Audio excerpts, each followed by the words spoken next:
Welcome back, everybody, to the Figure Mania show. I hope you guys are well wherever you are in the world, and we are live right now. And joining me today, we're going to clockwise. Okay, so we have all the way from Canada, Kaiju Canuck. What's going on? Hello, Harold. Well, I'm glad to be back. Awesome. All the way from Tokyo, we have Rock Chala, the great figure man. What's going on, sir? Hey, good. Thanks for having me. Also, your intro you doing with Raw always cracks me up. Good stuff. Thank you, my friend. Thank you. And from California, we have Mike Monsters, the only man on this panel who was in Godzilla X Kong. I have the proof. It says right here. Right here. This is Mike's Monsters. I swear to God, I wasn't making it up. And we have the one, the only Shin Rob Jira from Jersey. What's going on, my friend? Hello, Harold, everybody. Thank you for having me. Looking forward to this. Awesome. Cool. And we have 29 people in the chat. What's going on, everybody? So let's I'm just gonna go through some chats here. I'm more of a Godzilla fan, not Kong. Okay, yeah, that's cool. All right, hello, Childish Landino. I think he's been here before. Yeah, what's going on? Welcome in, Childish Landino. All right, hi, Rob. Love you. Okay, Landino, Godzilla. Yeah. Love you All too. right. And hey, everyone, what's going on? I can't read that. All right, so just in time. Yes. All righty. So we have a packed show today, guys. So we have a lot of stuff to get. Now, here's the thing. Okay, before the big bomb yesterday, I had sorry, my dogs are growling at each other here. Okay. All right. Before the big bomb yesterday, I had like a nice conversation planned for today about stuff that we've missed. Okay. And I'm sorry, guys. Can you hold on a second? Harold had a very nice conversation planned for today's discussion. And then there was the bombshell dropped of SH Monster Arts Shimo from Godzilla Kong, the New Empire, clocking in 27,500 yen, 19 inches long, and the internet basically blew up. Harold, please take it away. No, I will not let them fight. Okay. Yeah. And okay, yeah, thank you for covering me for that, Kyle. Yes. Now, I have a feeling this conversation is going to be, that whole Shimo conversation is going to overshadow what I've had planned. Okay. Now, I want to make clear to everybody in the chat and to everybody, who's watching. Okay. So we're here to have just a candid, level-headed discussion of like what we saw, what's going on, try to give you guys an understanding, like why things are happening the way they are, and things. Okay. What we're not here to do is to try and convince you to like something that you don't like. We're not here to do that. Like, okay. So like, I just want to point that out. Okay. We're not here to, someone accused us like in the last stream that we were damage control for Bandai, which is like, no, we're not. We're just here to give information and things and just to try and give some clarity, but we're not trying to switch anybody's, convince anybody of anything. You know what I mean? So you are free to do or spend your money the way you want. Whatever you decide for yourself is the right decision for you. Okay? Yeah. Facts. So that being said, let's just go right into today's topic. So, look at it. Look, this is what I had planned, guys. Still a good plan. All right, so we might get to it, okay? Because there's a lot of good stuff to cover, and talk about. And I'm very excited. Honestly, I'm very excited for all this stuff. Okay. Now, let's talk about this. We're starting with the title fight. Yeah. Okay. What's going on, Manjazilla? All right, now, okay, let's just go in clockwise. Okay, let me ask everybody to the panels. Okay, for everybody, show of hands. Do you like what you see? Raise your hand. Okay. Can I half? That's a weird question. All right. Okay. But Next question. Are you going to get this? Raise your hand. Okay. So I'm the only one. It depends right. on my bank account at the time. That's for Okay. me. Yeah. Totally It would be fair. a yes if I know for a fact that I will have money. But I'm a freelance photographer that comes and goes. So, you know. Yeah. I totally get it. Yes, and I understand your situation that you've had in the past year with your car being stolen and all that. Okay. All right. Now, okay, so for me personally, like when I look at this thing, now number one, okay, I was telling these guys earlier before we before we went live, this character right here, this Shimo character, this character isn't one of those characters that I have emotionally invested in, like Godzilla, for example.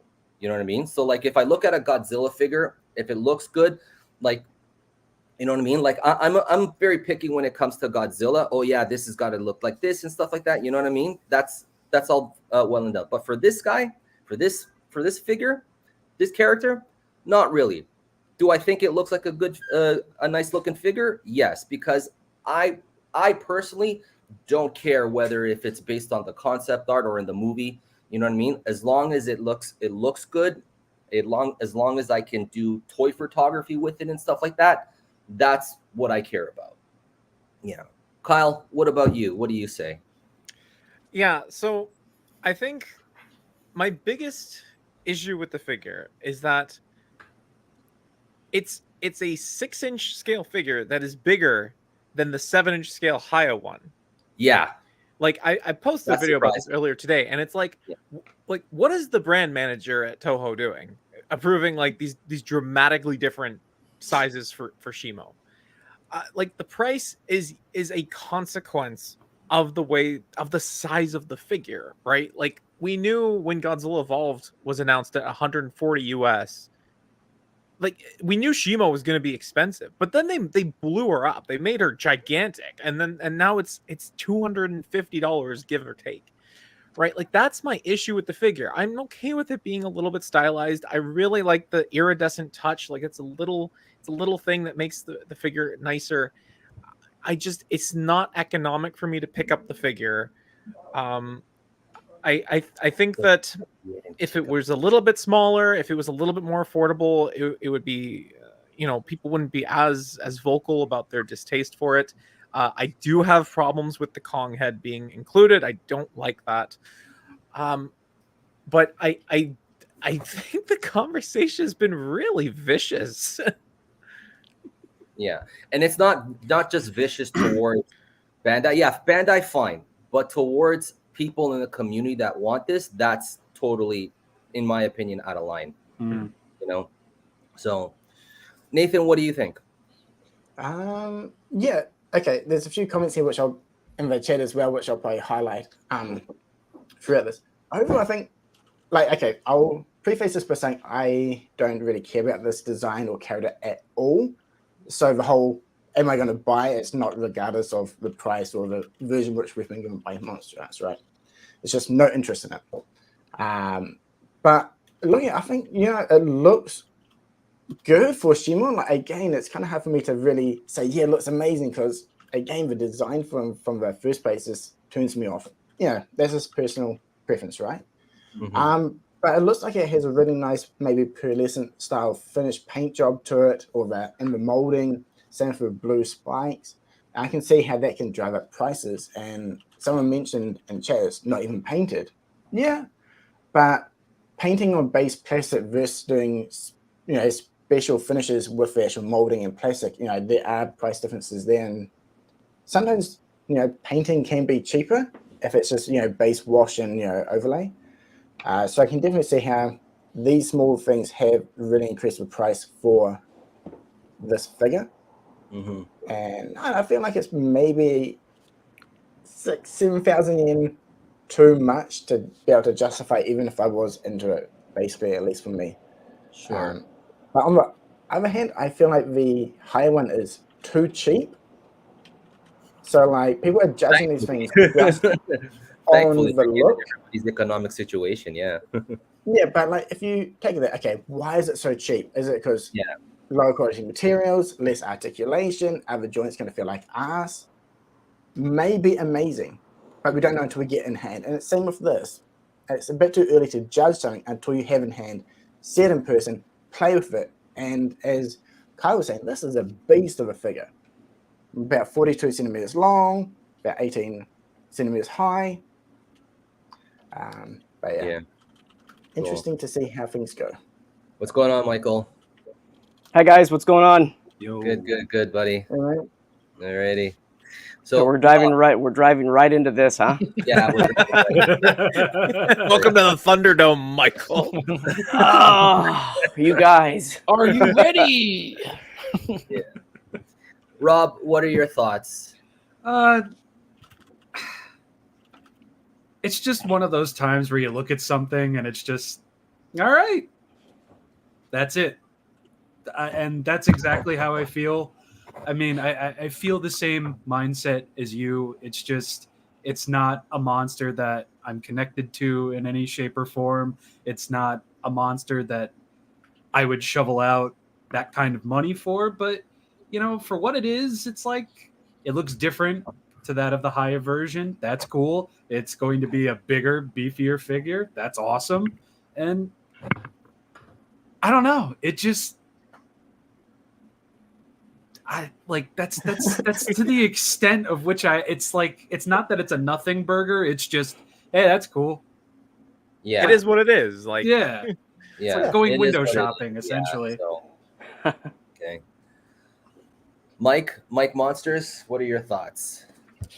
I think that it is awesome that we have so many opportunities to buy a Shimo from different people or places. Like we got Haya, we got Playmates, we got this, we've got Spiral, we've got all these different versions, and anyone can choose what they want to choose.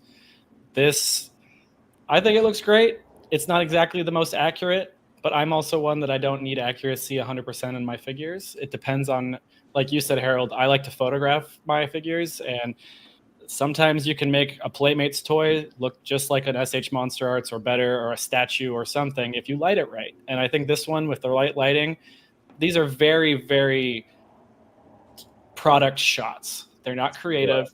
There's just a white flat light on there. There is no purple light like some people have been accusing there is on here. We would see a lot more light bleed and light spill on this if there was. Yeah. And they did what they could with what they were given. They were not given the final CG assets. Or at least we're assuming that. And it looks like pretty close to the concept art, minus a few things here and there. And I mean, the only complaint I really have about it is the price. And I'm one that I'll agree. It's a spendy girl right there. She's going to be huge. Which, is she going to be too big? It's going to be hard to tell until we see her next to other figures in the line. Exactly, because we have sorry to interject, Michael. Like we know how big the Playmates is, because like people have it in hand and things like that, right? But like the thing that we're not seeing in these photos is the size of this figure, and I think and that's the thing that I think people are forgetting. You know what I mean? There's somebody in the chat saying that the Haya is bigger, larger. No, it's not. No, it's smaller. It's too small, in my opinion. Some people are saying it's accurate. The Haya one is accurate to screen size, but I don't think it is. It looks way too small next to Godzilla. She wasn't towering over Godzilla in the movie, but she still wasn't. She was still bigger than him.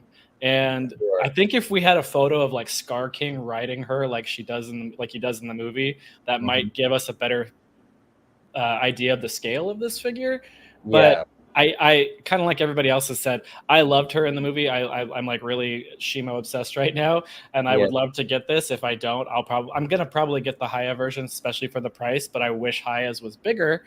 But I'm not. It's not killing me that this isn't exactly accurate or anything like that. I think the immediate backlash was a little unwarranted, and some folks just really like to throw their arms up in the air and scream and make a scene when there's no actual constructive criticism coming at it. And some people probably won't like me saying that, but it is what it is. And I mean, I used to work for this company. I'm not going to defend them. They have misses, they have hits, and we also know that sometimes they don't have final assets to work off of, and this is an obvious version of that right here.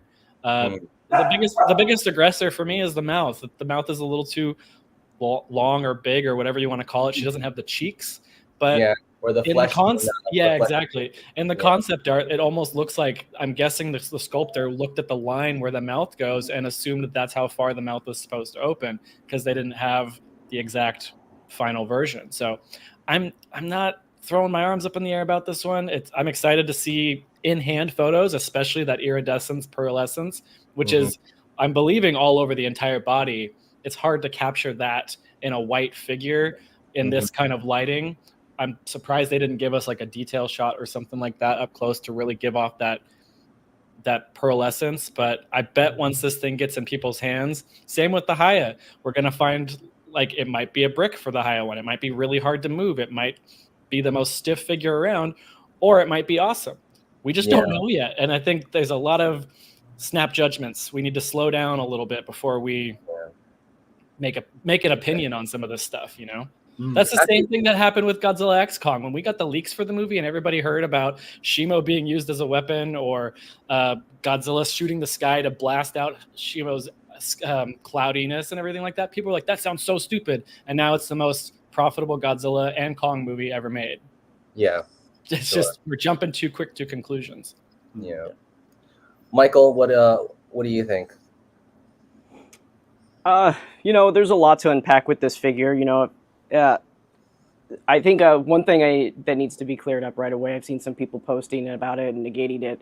Somebody was screenshotting something that I said, which was, you know, that I had confirmation that these figures, particularly Scar King as well as Shimo, they don't use the CGI models. And I did have that confirmation over there with Tamashi. So, but what they did say was that they were using various reference materials from the movie. They didn't go into detail of exactly what those were. So that could range from concept to stills from the movie, but it was a sculptor that was brought in to do both of them. And I think it's important to also give credit to these sculptors. You know, they're basically doing what Yuji Sakai does, where they're not basing it off of 3D data. They're looking at photos. And if we look at this one, I think there's enough evidence to suggest that for Shimo that it's really based off of earlier models than it is what we saw in the final movie. And I think having that knowledge, I think Mike knows about this too. Once when Jared was finished with his Shimo model, this is kind of what it looked like.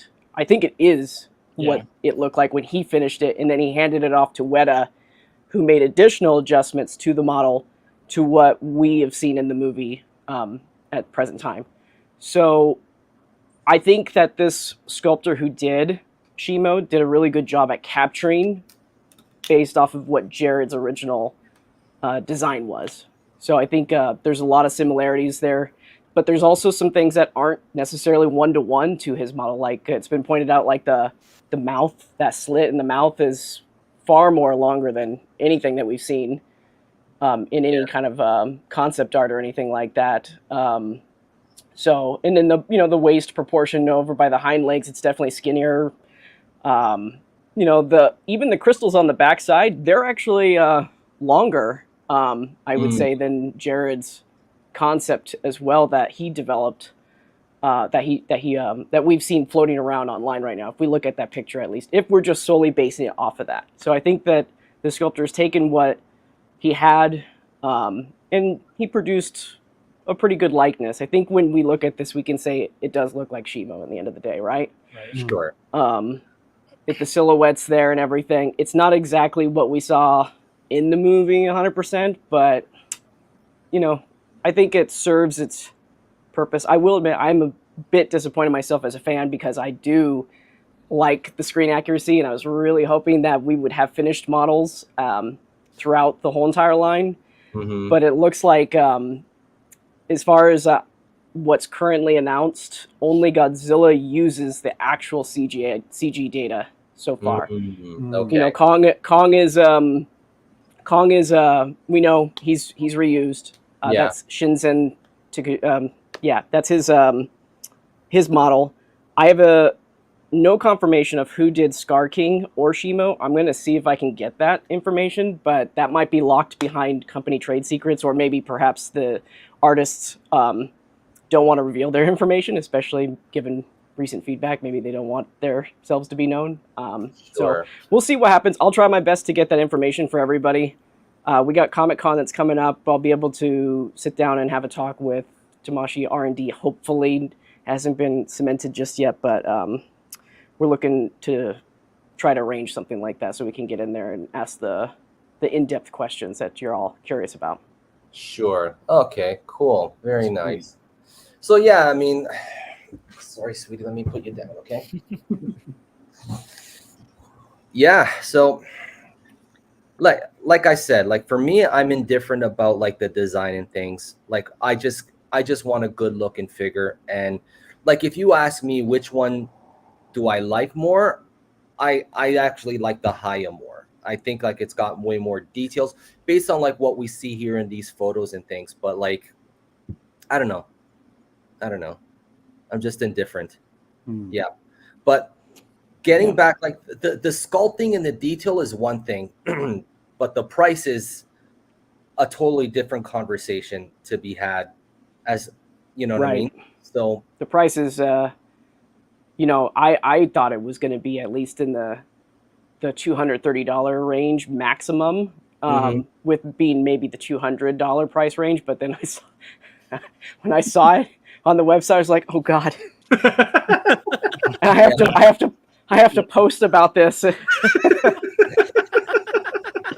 then I'm like sitting there, I'm doing the math in my head. I'm looking at this. Okay, so, you know, you have your typical people that will just go straight to currency conversion, and they're like, oh yeah, it's $170. It's not so bad, right? But then you go to import. If you were to import it with that $170, $180, $190, whatever you buy it from, you know, I actually did this with a couple middleman sites just yesterday because they already put them up. Big in Japan was $328 shipped. Holy shit.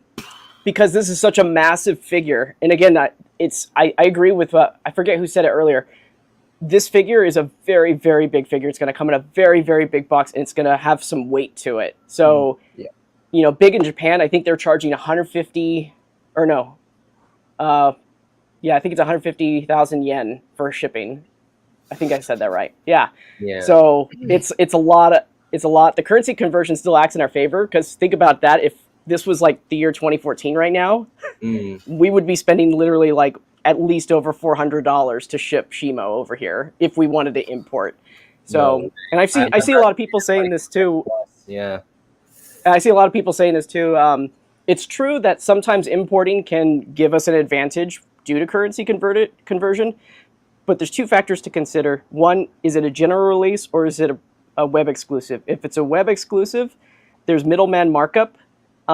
So they mark up the price just so they can middleman for you the figure, and then you also have to import it yourself. And if it's a larger figure, shipping is not very kind when it comes to web exclusives. And so far, just this year alone, it's been a little bit more expensive to import. Shimo's a lot more expensive to import than probably what will be here in the United States for its MSRP. I think it's going to be about $250 is what the MSRP is going to be based off of current trends. So we'll see what happens. There's going to be pre-order discounts for E-Night Media. I think they usually go as far as 10% off a figure. So you can do that math right there and see how much that discount would be to get that over here. Okay, now getting back to like what Nathan asked, like this thing, like why is that Haya so cheap? Like that, I think that's a fair question to ask. Why is it so cheap? You know what I mean? I was kind of wondering. I mentioned this before the stream. I was kind of wondering if they were doing, because actually, first off, this is basically the same price as Godzilla, right? I think so. Shimo's $10 more. Yeah. Okay. So 20% more. Okay, yeah, a little bit more, but yeah, as I mentioned before the stream, I was wondering, are they kind of doing Shimo as their kind of loss leader, right? Because they knew like other companies would be obviously at X amount price, so they try to be, you know, as cheap as possible, even if they're making no money on it, to be able to drum up the business as well, right? I mean, that is one way that companies get market share. They sell at a loss for X amount of time. Once they get the market share, then they can bump up prices because people are already in on their product, their line, their service, whatever it is, right? Yeah. So, like, it's bigger than Godzilla. It should be more. It looks, at least from the image here, they've done weathering as well. It's not just base plastic. They'll add a little bit more cost. So yeah, I don't know. And numbers as well, right? If you're making lots, price gets cheaper. Figures like play Sky King, Shimo, you know, compared to Godzilla, they're not going to sell as much. They'll be making less. So therefore, I don't know. It just seems a bit too cheap, at least from my point of view. I'd say, you know, maybe 90 would have been about what I would expect. I Yeah. don't know. How do you guys feel? I mean, it's a smaller figure too. It's much smaller than everybody else, it seems like. And Sure. when we don't know what materials were used for it yet, we don't know what it's going to look like in person yet. We've only seen the prototypes. It could show up looking like that Cheeto Rodan we got recently from Haya, or something like that. And yeah, I mean, it's hard to say right now. It looks great though. I think it's just I'm a little skeptical on the in hand. Once we get it in hand, we'll be able to really know. And that's the same with the SH. We just don't know yet. And there was a comment earlier that said there's purple lighting. I will tell you, they're not allowed to use colorful lighting except for in the special stylized shots. They have to use very basic lighting. They're not allowed to do playful things like that in these kind of shots. That purple background is just literally a piece of paper kind of thing. It's not anything. So I can confirm, as someone who used to work for the company and talk to Tamashi a lot, they don't do that kind of thing. It is a pearlescent paint on there, and that's why we're seeing little flecks of purple throughout the thing. And if you get really high detail photos, which you're going to get, Michael, I'm assuming soon, we'll probably be able to see that pearlescence a heck of a lot better. Either tomorrow or Monday, I'll be able to post them. Yeah, Okay. I get why people want to think it's that, but it's definitely no. Pearlescent paint costs more to use, and so that could be a factor on why the price is a little higher. And it's hard to say though. We don't really know yet. Sure. Also, one more point to add in there. The spine on the Monster one, it looks like it's a transparent, I guess a critical, whatever plastic is that they use for it. Whereas the higher one looks like it's not transparent. So those things, obviously, small things will add up on the cost, and I think will look a lot better in person. Right? Based on promo photos, I think the higher one does look nicer. Yeah. And at price point, great, but I don't know. Yeah. I think there's also less. Go ahead. Yeah, I was gonna say, as I mentioned earlier, it's something that I really want to see in hand for the Monster Arts one, especially. There's been a few figures lately where being like, maybe not. And you see in person, I need. It just looked so much better. Yeah, Can I say something? I mean, in terms of the Haya, I'm pretty confident in the Haya, what we see in the photos, what we're gonna get, because every time they've posted photos of their figures, and then once we get those figures in hand, they've pretty much been dead on, in my opinion. So, Bob, you had this experience. So, what do you think? I'm in the same boat. I mean, I'm trying to think of a good example with a Haya figure. I mean, from Ghidorah to the original Rodan, it's like we got promos, and for the most part, say for a few issues here and there, it was pretty much dead on. Yeah. So when I look at that Haya Shimo, I'm pretty confident that's more than likely what we're going to get. Yes, I'm definitely pretty confident too about that. Yeah, without a doubt. Yeah. Now, getting on to a different conversation regarding this thing. I mean, as I mentioned at the top of the stream, you know what I mean? Whatever decision you make for yourself, that is the right decision for you. If you want to spend your money on this or not, that's you are making the right decision for you. You know what I mean? For me, I've already stated I am going to pick this up because I do like a bigger figure and stuff. It sucks that I have to pay so much money and things. Okay, but there's one thing that I forgot to mention that I do want to point out is that I am not thrilled about this build a figure method that SH Monster Arts is doing. Okay, like I didn't pick up that Kong, the new Empire Kong, because I was content with my other Kongs and things. I was like, okay, great. I'm just gonna wait for the Beast Glove Kong. Oh, but now the Beast Glove Kong, we're getting the arm that comes with a Scar King. It's like, oh Jesus. So now I have to go out and get that Kong because I want that Beast Glove Kong. And if I could technically use my other Kongs and stuff like that, but the color doesn't match and stuff like that, and now I have to paint it. I was like, oh, I'm just gonna go ahead and get that Kong then. You know what I mean? To save me the trouble. But I am not too thrilled about that build that Marvel Legends build a figure method. I'm not at all. What about you guys? Kyle, what do you think? Yeah, so it's should not be a surprise to anyone that I made a video, it was pretty popular a little while back, talking about how, the reissue of Godzilla and Kong as the premier releases for the new Empire, that was meant to satisfy a market need. And if you didn't need the new Kong, if you were satisfied with your previous Godzilla, you could skip them totally fine, right? Sure. And then Scar King comes out with the Beast Glove, and it's like, okay, well, that is now not really true entirely. Though, thanks to Michael, we got some photos of what the new arm could look like on the old Kong, and I was like, okay, like I can live with that. Like the colors, there's enough yellow on the Beast Glove that it will distract away from the hues of browns not quite matching up. Okay, great. And then you get this the Kong with the broken tooth, the fixed tooth with Shimo, and it's just like, it's such a drag for a few reasons that I've talked about. One is that any hope of there being a more accurate Kong that uses the CG files is dashed, right? It's at this point, it's not happening. No. Right? So you had this strong debut, Godzilla Evolved, beautiful figure, uses something resembling the finalized CGI, sets a really strong precedent for the rest of the line. And then you get Scar King, not quite final. Okay, comes with the Beast Glove. It means you're not getting your revitalized Kong. Yeah, you're not getting an updated Kong. Yeah, I thought we were gonna get it, but like, what if you wanted Scar King, but you didn't really care about the Beast Glove? Well, it's not like the Beast Glove is free. They're baking that into the price of Scar King, and they're making you pay for it.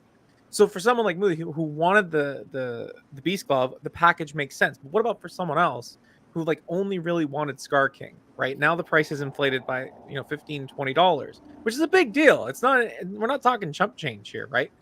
And now you lock the head with the synthetic tooth that Kong has for almost the whole movie, right? Because he only has the glove for like the last 25 minutes. You lock that head in with the $250 Shimo. It's really made me turn around on the approach here. Yeah. And I think it has made the inoffensive nature of that first Kong a little bit more precarious. Yeah. So, anybody got anything else to say? Yeah. It has its place, and sometimes it works well, and it can be a good way to add one figure in with another, because they wanted to do everything in the first release, but maybe they couldn't for certain reasons, right? Maybe there wasn't enough mold space, maybe the cost was going to push up too much. But on this other figure, they had a bit more budget range, so they could shift a part over because, maybe those characters are related. I feel that's probably what happened with the Kong and the glove. They wanted the Kong to be released with a movie. They had the previous one, they redid it for a cheap price so people can enter it. Cool. And okay, for the glove, we'll add it into Sky King because we only have him. That one, I'm okay with. It would have been nice to have a full base Kong with a glove as a separate release as well. That would have been good too. So either or. Yeah. I think the only one I don't like is the mouth with the tooth. I think that one should have come with the original release. It should have just been Kong with that tooth or with that head. Yeah, because that faceplate is from the event exclusive Kong anyway, right? Sure. So maybe reuse the event exclusive Kong, put in the tooth, done, all good. I think that would have been a better approach. Yeah, I mean, people who want the gauntlet will want Sky King anyway, I feel. I think if you're going to buy a Kong with a glove, you'll want the Sky King because I feel those two go hand in hand a lot more. Yeah. But yeah, I know the Shimo with the mouth one, I think that one was a little bit disappointing. Sure. Yeah. Anyways. Alrighty. So anything else? Anybody had anything to say? I wanted to touch back really quick on the Haya pricing. Okay. Because I don't think it was mentioned. You know, something that seems to be lost in discussions out there, and maybe it's because a lot of people don't know about it, but, you know, between talking to Tamashii, Bandai, even I think with Kyle talking to Super 7, you know, when it comes to China and what they charge manufacturers to make these things, you know, there's a cost when you're having another country go in. They take the, you know, whatever that higher currency is going to be, and that's what they kind of charge that whatever's going to be the most lucrative, right? But then there's also this other thing that's out there that isn't talked about, where the Chinese government kind of gives sponsorship. Well, I don't know what the right word to use for this was, but they kind of help give grants or funds or something like Subsidies. that.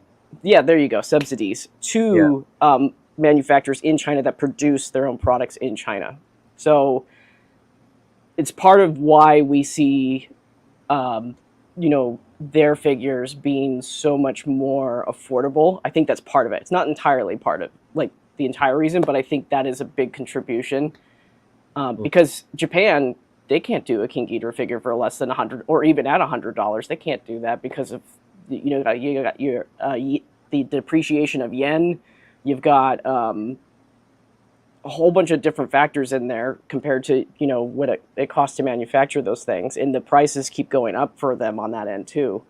So there's just, I don't know, there's a lot stacked against other people going into the manufacturing process versus being done in-house, and I think that needs to be more discussed among people like us and other reviewers. Do their own research and kind of dig into it. Sure. Because I think that helps with understanding why these products might be just a little bit more cheaper, besides design, you know, articulation points. Factoring all that in there also counts, you know, for a lower price. And if you're not bringing in a sculptor and you're just using a straight CGI 3D scan, you're not paying an individual to really go in there, you know, and finesse things up like, you know, they do over there at Tamashii and Bandai. So something else to consider. And I think that Haya in general is also a much smaller company compared to the giant corporate machine that is Bandai.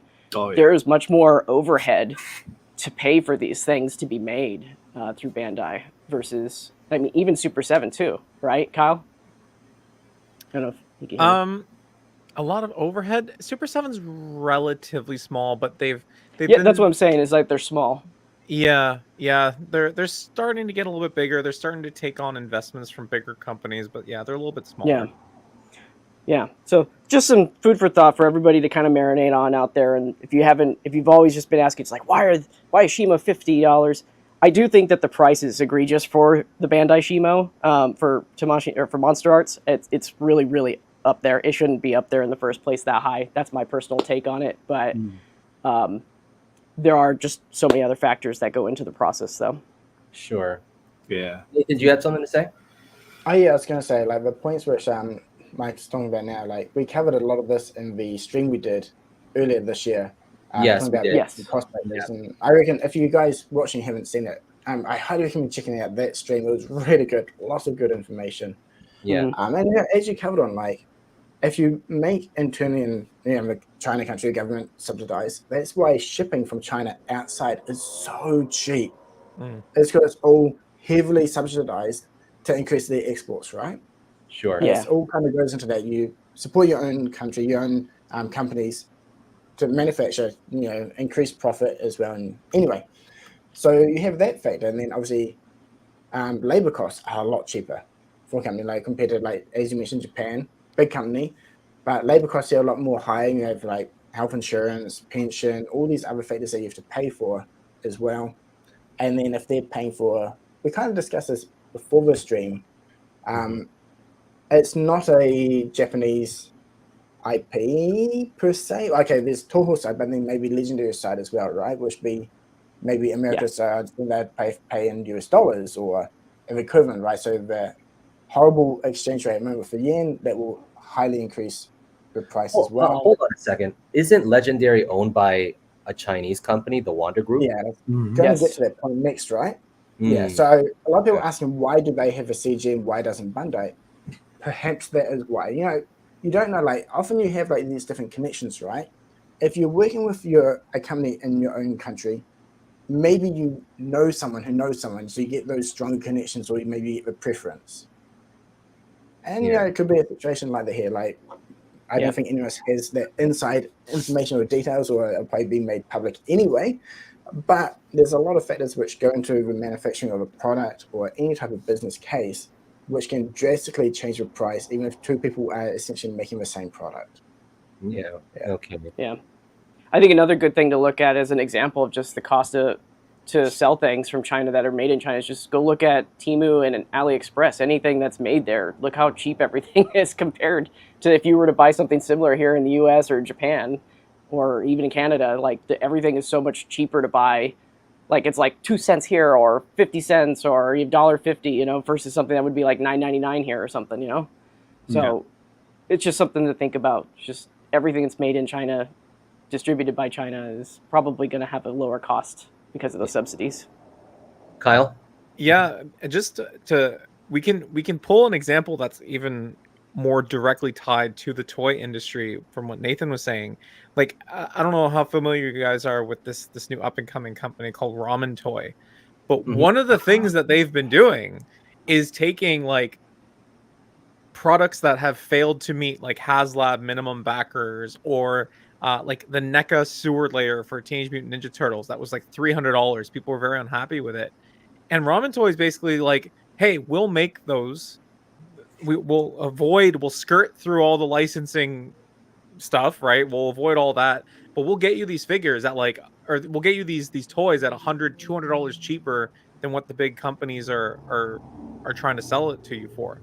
Like, and they're based out of China. Like, to Nathan's point, like they have those connections, and then they can get it to you for cheaper than what the domestic companies are selling it to you for. So like, yeah, there's definitely a factor here as high as country of origin.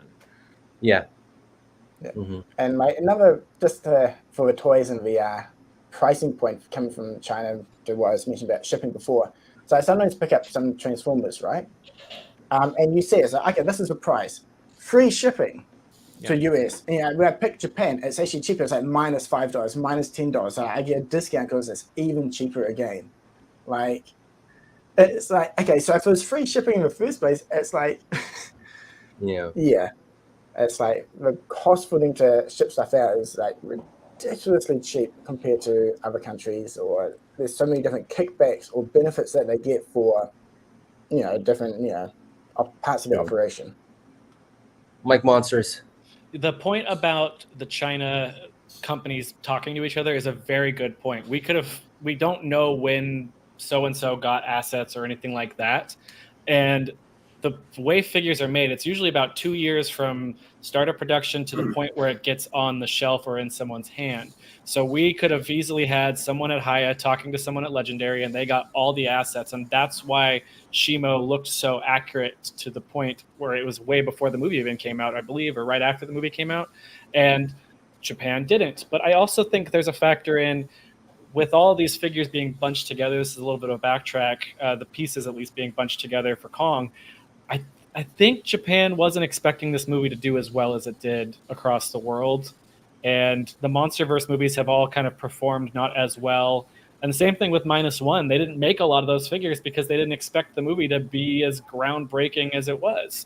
And from my understanding, we don't have a reissue of that coming anytime soon, unless it's going to be a new take on the figure possibly. So there's a whole lot of factors, right?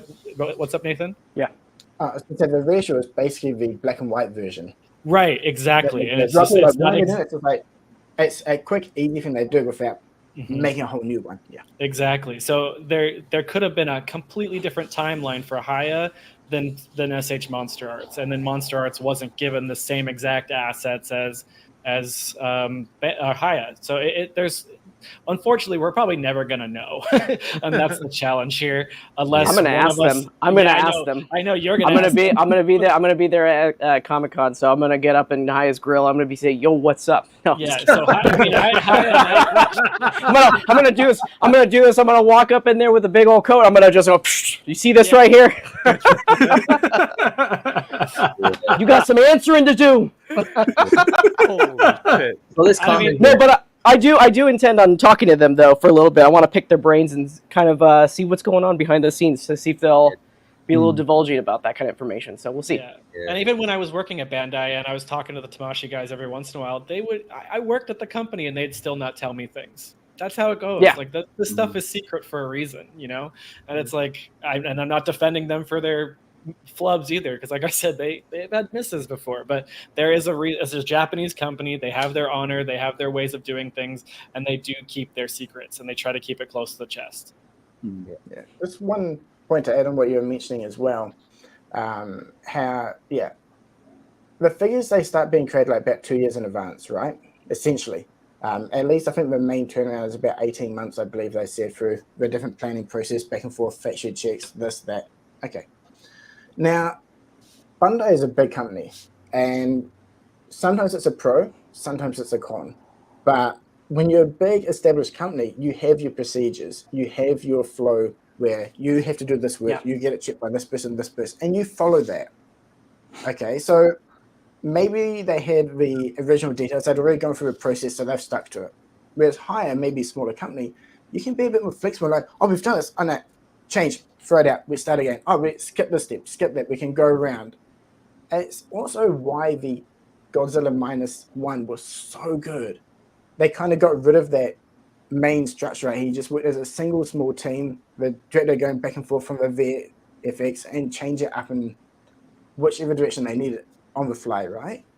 So when you work as a small team versus a big team or a global, company or a big structure, you have these flexibilities which can often be a big pro, but sometimes there's cons as well. And I think in this case, maybe the structure of Bandai and the way they handle their business kind of limits what they can and can't change, which for us at this point led to a higher, less accurate figure.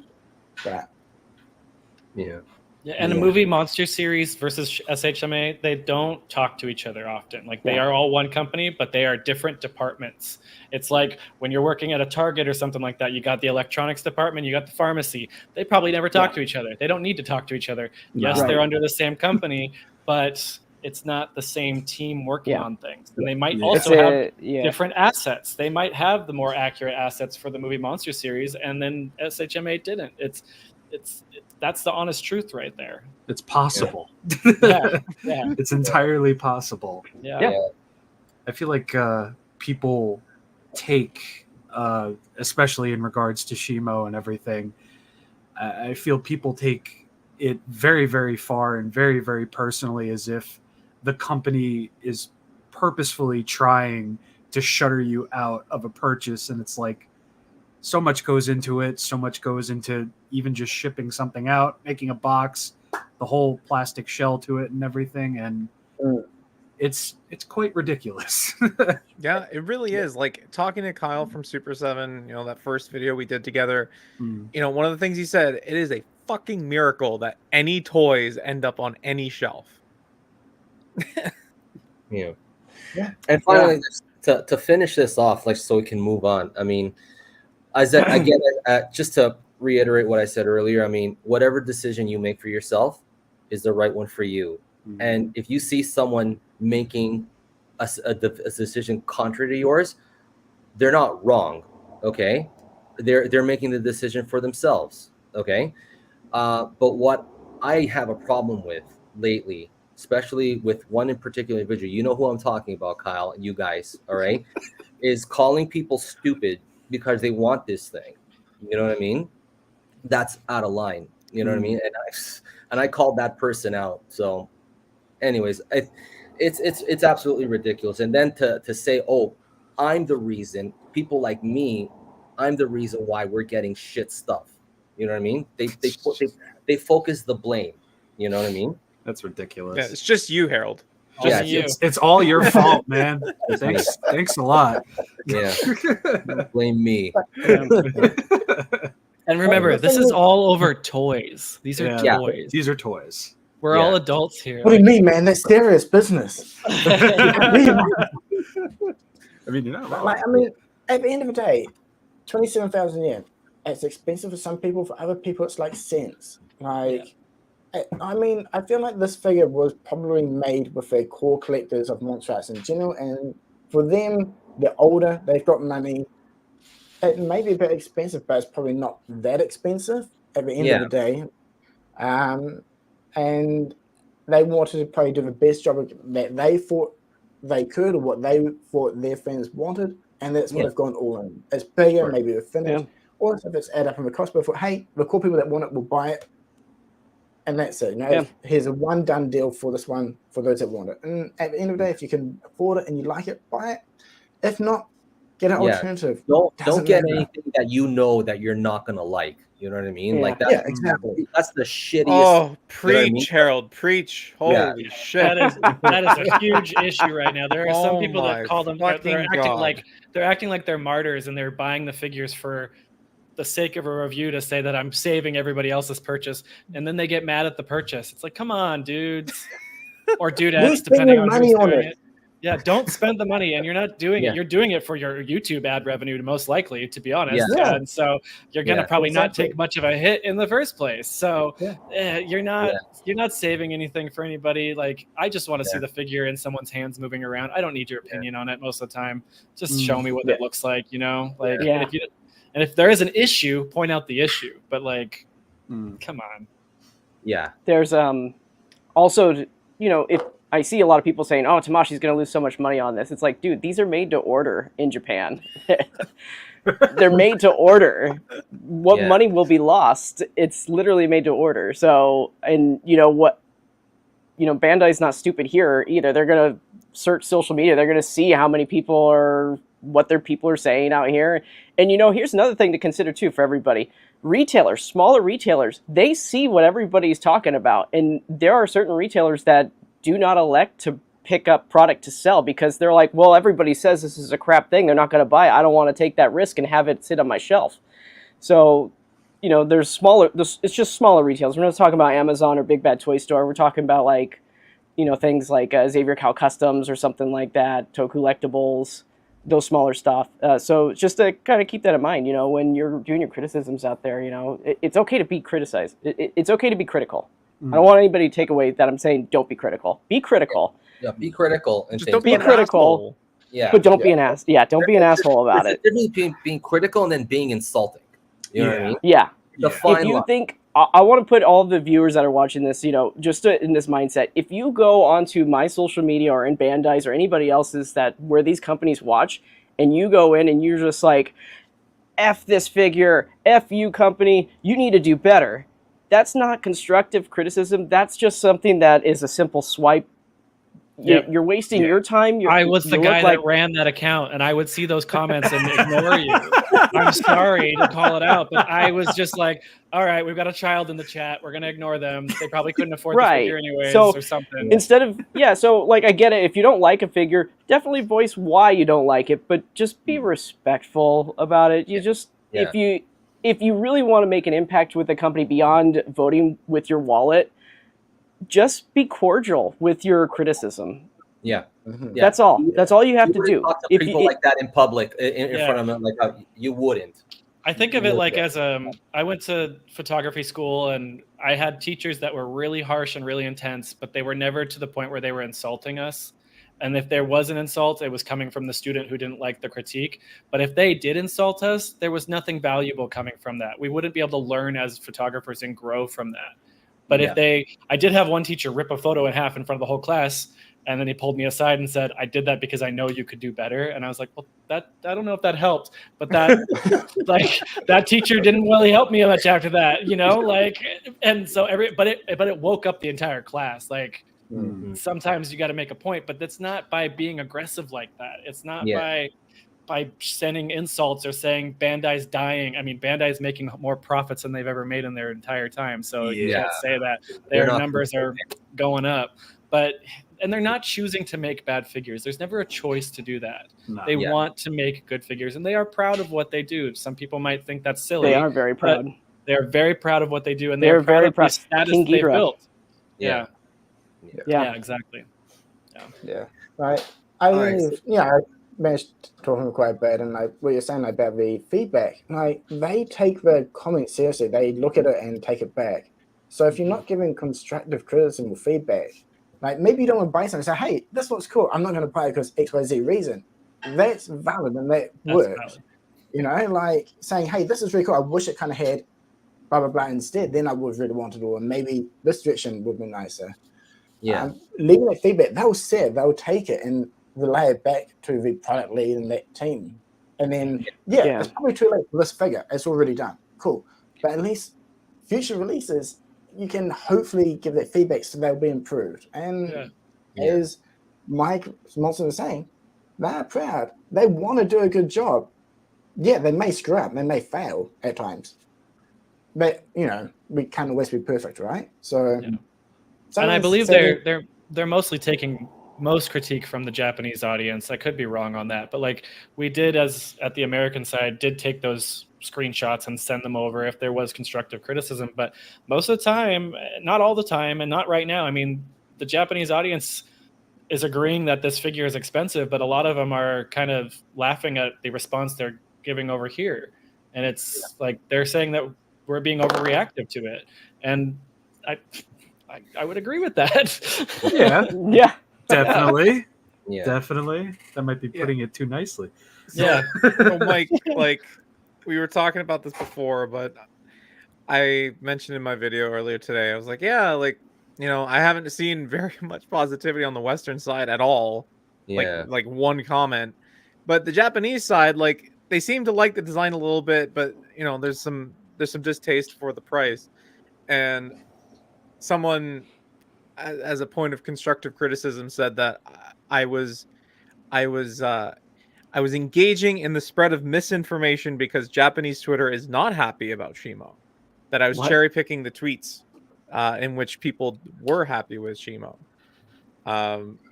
So, you know, I have definitely seen more Japanese tweets that were you know, happy with the figure than I have seen American comments. You know, it's also been less than, I mean, it's now hit the 24-hour mark. I mean, it's not like it's like, I mean, it's been 24 hours, guys. Come on. Yeah. we got time to let everybody marinate on.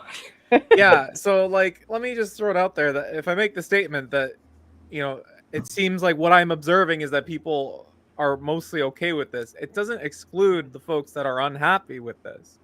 It's just that I am seeing at least some like positive comments, way more from the Eastern side than the Western side. And the algorithm feeds you what you want to see sometimes. Yes, if you are clicking on the comments, translating the comments that are unhappy, you will see more unhappy comments. Yeah, because I've seen very positive ones. I think I've only seen 2 negative from the Japanese audience and mostly positive from the rest. And I've seen other people posting comments that I haven't seen pop up on my feed because of that's how my algorithm works. Like I was talking with like my Japanese mate about it as well, discussing it, and like we kind of go on a bit of a tangent about the price and other figures in general. And I think one main factor, I guess, for us in Japan is prices have gone up quite a bit due to the yen. Not just for monsters, but figure arts, Amazing Yamaguchi, and effects, and then if you're importing from overseas, it's really expensive. And even where he's like, this hobby is kind of getting a little bit less fun. Before it'd be like getting your figure, open up, do your stuff, maybe take photos. Now it's like, I feel a bit guilty spending this much money on this now. Right? So I'm kind of curious how things will go over the next 6-12 months as well with more people. If the prices keep being high for these figures here in Japan, are we going to see less releases? Will they try to drop prices down, but the companies also have to make their profit? Well, here's the thing, though. Like, we know this. I mean, like, just look at the economic situations around you, or in your neighborhood, around the world, and things. But like for people doing in the review space, they complain about the price. Like, oh, how is it? Like, do you not know what it's like right now? You know what I mean? Like they're still expecting. It seems to me that they're still expecting for these figures to remain the same price forever, and that's just unrealistic. You know, like I was talking to somebody online saying that, oh, if this were a $40 or $60 figure, I would consider. I go, you are being absolutely unrealistic if you want the monster art Shimo. Be a monster art Shimo to be $40, $60. Oh man, I mean, I would love that too. Who wouldn't? I mean, who wouldn't? Absolutely. But then the Monster quality would be Monster thrown Art's out the $40 window. figure. Whew. If you're trying to Yeah. bankrupt Bandai, that's how you do it. Yeah. That's Then how it Bandai's comes. profits go in the negative at that point. They would be paying. They would be paying money to send it here. Yeah. Sure. I mean, I remember when I bought a NECA figure back when NECA started making Predators. I think I got them for like $18. Now they're pushing $40. Yeah. Uh-huh. Yeah. If that, That's maybe true, yeah. more. Like, Yeah. Yeah. Even Marvel everything's like everything's gone up. It's not just one company that's doing it. All right, put a Everybody's cap gone on. up. Do you need to get through? Oh, we can hear you, Michael. Oh, sorry. Yeah. No, it's just gone up across the board. Like Hmm. everybody's dealing with it, not just Bandai. Yeah. Yeah. Yeah. And like those Predators used to come with the same exact amount of accessories and stuff too, back Yeah. when they were those prices, and they're still now. Just like I have to question, do I want that one bad enough? You know, like Yeah. It definitely is getting to that point, like, how much do I really like this? Okay, Yes. but I've also had like maybe these 5 other figures I want to get, or other ones coming in. It's like gets to a point. It's like, yeah, okay, this one I would definitely have to pass on instead. You know, due to the price increase, and I'm curious how that is definitely going to affect Yeah. not the sales, but if things aren't selling as well in general, will they be a bit more selective in what does get released? Yeah. But yeah, less so gamble all in sales, all- yeah. So all in all, like, we're not totally happy with this whole situation with the Shimo thing and things. Like, there's, but at the end of the day, like, regardless, like, who buys this or not, just respect that person.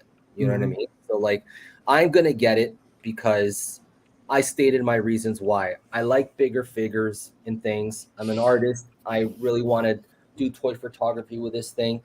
It sucks that I have to pay 200, whatever I have to pay for it and things, but you know what I mean? My economic situation, tells me that I can go for this. I can comfortably go for this, but that's not the same for everybody, and that's okay. You know what I mean?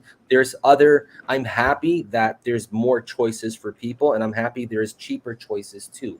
Guys, go with that. You know what I mean? So, yeah. we never used to have so many options. That's Yeah. like Mhm. we used to have one company making things, if that, and it's like we have Yeah. so that- many that's different fun. versions. It's so cool. Yeah. So Options let's are move great. on. 1 So- hour later. 1 hour. So, new director. I haven't seen this guy's movie yet. What's it called? I am Mother. I Am Mother. Is that on Netflix? I haven't. Yeah. It is. Okay, I Mhm. gotta go check it out. But what are you guys? What are your thoughts on this? Hype. Yeah. Who? Very That was my hype. reaction. Who? Yeah. I think we all said Who? the same thing with each director when they were announced back per movie, to be honest. Like I think I knew who Gareth Edwards was because I had seen Monsters in the theaters back in the day. I did the Who with Gareth. I knew Mike Daugherty and Adam Wingard though. I knew, but I wasn't happy at first. Yeah, exactly. That was a So- very regular thing for me too. I was never happy at first. Yes. And then I saw the movies and I liked them. I have a question though. I mean, I wonder like what it's like for the directors coming into the Legendary franchise. Like, are they given leeway to do their movie? Because like I remember who was the director that did Baby Driver? Who's that director? Edgar Wright. Oh, Edgar Wright. Yes. He was going to direct the first Ant-Man movie. Yes. But then Marvel's like, no, we don't want an Edgar Wright movie. We want a Marvel movie and things. So then that's why he left. You know what I mean? Because like Marvel, there's no leeway for directors to be creative, or they have to follow. I wonder if Legendary has, you know, those guardrails for directors too. You know what I mean? Probably. You Yeah. know who'd be They really do. great to have here would be Chris, because he knows a lot about how Legendary handles a lot of this stuff. And I believe there's like a whole Monarch monsterverse writers room. I know that much, and they are very much behind the scenes and in front of the scenes in the process of the overarch of everything Monsterverse related. And then you get the directors coming in who have their visions, and then they collaborate. That's a paraphrase version of that. Yeah. I can't say a lot because I've had a chat with someone recently, and I learned a lot. But I do know there is rules, and there is sometimes comes from the higher ups above the writers' room and stuff like that. It's not just the director that gets full say on things. Right. I can't say what I've learned because it's all confidential, but there are rules, and choices are made from sometimes the director, sometimes producers, sometimes writers, and sometimes some people have a higher authority than others and get what they want, kind of thing. Yeah. Yeah, I think Adam definitely got to push the envelope out of all the directors that we've had so far when it comes to creativity. He did, but also not. Yeah. By comparison with the other guys, he got to push that. Yeah. Like it's a shame that that we don't have Adam Wingard, because like I really want to see like his vision. You know what I mean? Because he had a vision, like a trilogy. You know what I mean? And like he even talked about it, like you know, when they were doing the press tour, like what he thought about like the next movie should be like and things, you know, and like he even put like Easter eggs and stuff. And it sucks that we're not getting that, but I'm totally okay like a new director. But I wonder, oh, look at this guy. Put that up.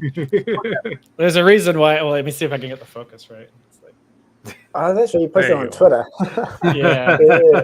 There's some things I can't say, but Yeah. that was a good talk. Good talk. Awesome. That's so cool. Yeah. I don't know. I'm still looking forward to it. And you know, I'm waiting to see how far are we from getting like the very first trailer, like 2 years or a year. They're probably pushing 2026. 2026. Right. Yeah. Not bad. Yeah. And it has to follow like the same vibe, right? Because I mean that's the trajectory that we're going in already, I think so. This guy's also got a commercial. He's got a commercial background too, so I think he's used to working very fast paced. Ah, okay. Yeah. Alrighty.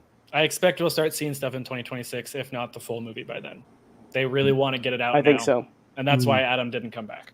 He's got other things he's working on. He's too busy. Yeah. Yeah, and they didn't want to wait. Well, that's you know what, that's a good thing, because like I really hated waiting 5 years for King of the Monsters. You know what I mean? Yeah. 2024. That was 14. That was a long wait. That was a long wait. That was too long. 5 years. I mean, you got to count Skull Island though. So technically, it wasn't a full 5 years for the MonsterVerse. It was true. Skull Island was the one in between. So that was only 2017, right? So 2014, 2017, 2020, or 2019. It's only a few years, but it's not a Godzilla movie, so I understand that it's not the same. Yeah. Yeah. Okay. And moving on. So we got the green light for Legacy of Monsters Season 2. So I'm hyped for that. I really enjoyed Season 1, you know. And what are your thoughts? Let's go down this way. Kyle, what are your thoughts? Yeah, so Monarch, I really liked it when it started off. I thought it got a little bit slower in the middle. It ended on a higher note. I love the world building. Like first episode, they show like the missile defenses, and the guy's like, oh, you know, like kaiju defense, very lucrative sector, right? Like it's these little things that you wouldn't think about, but it's like, yeah, like I guess the world would look like that if you discovered these giant monsters. So there was a lot of that. I didn't think the main characters were all that likable. So other than Kurt Russell's character and his son, I thought I really liked them. They were very engaging. So it wasn't just Monarch, right? It was Monarch and season 2 and multiple spin-offs they confirmed. So at least 2 spin-offs. So I'm very curious to see about that. It ends with Apex being on Skull Island, which I feel like everyone was like, "Oh, Mechanicong," like that's the easy guess. But I'm very curious to see where that goes, and the idea that we haven't seen the last of Apex is very intriguing to me. Sure. Yeah. Nathan, what do you think? Yeah. Okay, I didn't actually realize I was getting a second series. I was hoping it would. I enjoyed the first one. It's not the most amazing series either. Some characters are a little bit annoying, but it was a fun watch after work, and world building I really enjoyed it. I liked it a lot more than the movies actually. I prefer it to GVK and GVK2. So definitely pumped for next season. And yeah, if you guys come to Japan, we can go check out the main guy's office. I think you were there. Yeah. Yeah, I was like, hang on, I recognize that office building. With a Anyway, so if you come, there's a nice pizza place next door as well. So Yeah. But, yeah. You mentioned kind of spin-offs. So okay, so the second series, I guess, will follow the main story. Yeah, that'll be cool. I wonder if they'll do like these spin-offs are not related to Monarch, from my understanding. Oh, okay. I was gonna say because it was like the back in the past. That would be cool. Okay. Interesting. I'm looking forward for more information. Cannot say more. So mysterious, Mike. Shucks. Rob, what about you? What are your thoughts? I liked the first season. It really felt nice to see that world like delved into a little bit more, back in time, forward in time, present day, the whole ishkabibble. It was great seeing and hearing Kurt Russell and hearing Kurt Russell just say Godzilla. That was just cool. Like he's Kurt Russell. He's RJ McCready. He just said Godzilla. That's awesome. Sure. But I'm excited for another season. I'm curious to see what those spinoffs are going to be about, where they're going to take place, the whole 9 yards. And I don't know. I feel like as a show, it helps the movies out a bit too. It does too. Yeah, I agree. Yeah, because like, okay, so like the Hollow Earth is not the Hollow Earth. There's like different little pocket dimensions and stuff like that. It's like, whoa, okay, that's pretty cool. Yeah, you could do a lot with that. You could. It kind of helped that it explained why Godzilla just randomly appears, and then kind of in the GVK2 as well when they went, Monarch next to me, and they went from like underground up into Egypt and stuff. So it tied everything in a little bit more to make it a bit more realistic, if that's the right word to put. Yeah. Mike Monsters, what do you say? Yeah, I kind of agree with everybody. It wasn't a perfect show, but I every week I was super looking forward to watching it. I mean, the potential of Godzilla popping up any episode was just always exciting, but then all the other stuff was fun too. I really did not like the present day cast, if that's what they are, present day. I liked Kurt Russell, and that was about it. I loved the past cast. I just thought that was really fun. At least the relationship between Keiko and Shaw, that was great. And then sometimes they had those transitions between younger and older Shaw, like to split between time. That was just cool. They did a lot of cool things in this show. And then the final fight with Godzilla and the Ion Dragon was so good, so good. And that finale, like when Keiko, spoiler alert, we see her still alive and she sees Kurt Russell, I bawled my eyes out. I was crying so hard. And then when she sees her son again and he sees his mom, as someone who lost his mom before, it's like it hit in the heart. Like it was they did a good job in a lot of things. There was a lot of slowness and moments where I was like, come on, can we show Godzilla or something or a monster? I don't care about this relationship, and it feels like they're going to make a love triangle between May, what's her face, I can't remember all their names, the kids. It feels like there's going to be a love triangle, even though it's like we don't need that. I don't know, I could be reading into that too much, but It was fun. I'm looking forward to more, and I'm really looking forward to more of what's coming that I can't talk about because it's whoo, there's some cool stuff coming. We just gotta hopefully it gets locked in 100%. But yeah, there's gonna be something that if it gets announced, people are gonna go, "What the?" And yeah, Alrighty, cool. yeah. Michael, Cool. Yeah, I'm kind of like in the same boat as Mike here. I enjoyed the past. Anything that had to do with the past cast was fantastic. I loved it, every moment of it. I liked the monster stuff that they included, but beyond that, I was playing on my phone for a couple of those scenes. So Yeah. Oh yeah, same. Yeah. because I just wasn't interested in the present cast at all. They didn't do anything for me. I didn't find them relatable at all. I just found them annoying. So it was just hard for me to get into that aspect of it. But other than that, it's nice to see something Godzilla related in the form of a television show thrive. They got a second season. Good for them. My personal preference, I'm here for the monsters. I'm not really here for the people, and I know that that's the reason why they're doing this is because they're giving that to people. But I just want more monster action. That's all. Yeah. That's all I want. Cool. And I feel like they're going to be able to do that with a season 2. They're going to be able to kind of like King of the Monsters was a little bit more. 2014 didn't have as much monster action. King of the Monsters had more. I bet season 2 will be like that. I hope. That's no teaser confirmation. If they bring more original creations, monster stuff like that, hey, I'm here for it. Let's explore more of that. If you can't get all the Toho stuff, hey, let's just have more creatures in the show. Yeah. It'd be cool. More peril too. I want more peril. Yeah. Yeah. More stakes. Yeah. Yeah. It'd be cool, like if they focus like on those other ones like Tiamat and Methuselah and all that. You know what I mean? Like they're just specifically made for the legendary. So show us more of those guys. You know what I mean? Well, I think Methuselah is locked behind a legal situation or something, right? Is that? Summon Kaiju, right? Yeah.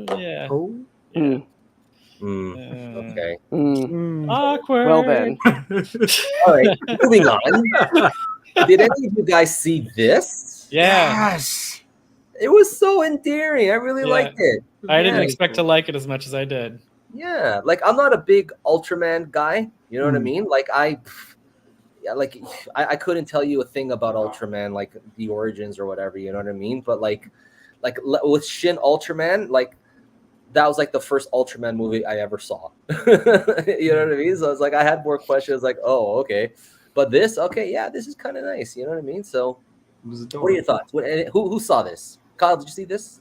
I started it, and then life with a baby, as the movie I'm sure shows you, is quite hectic. So I have not had a chance to sit down, but I watched the first 15 minutes.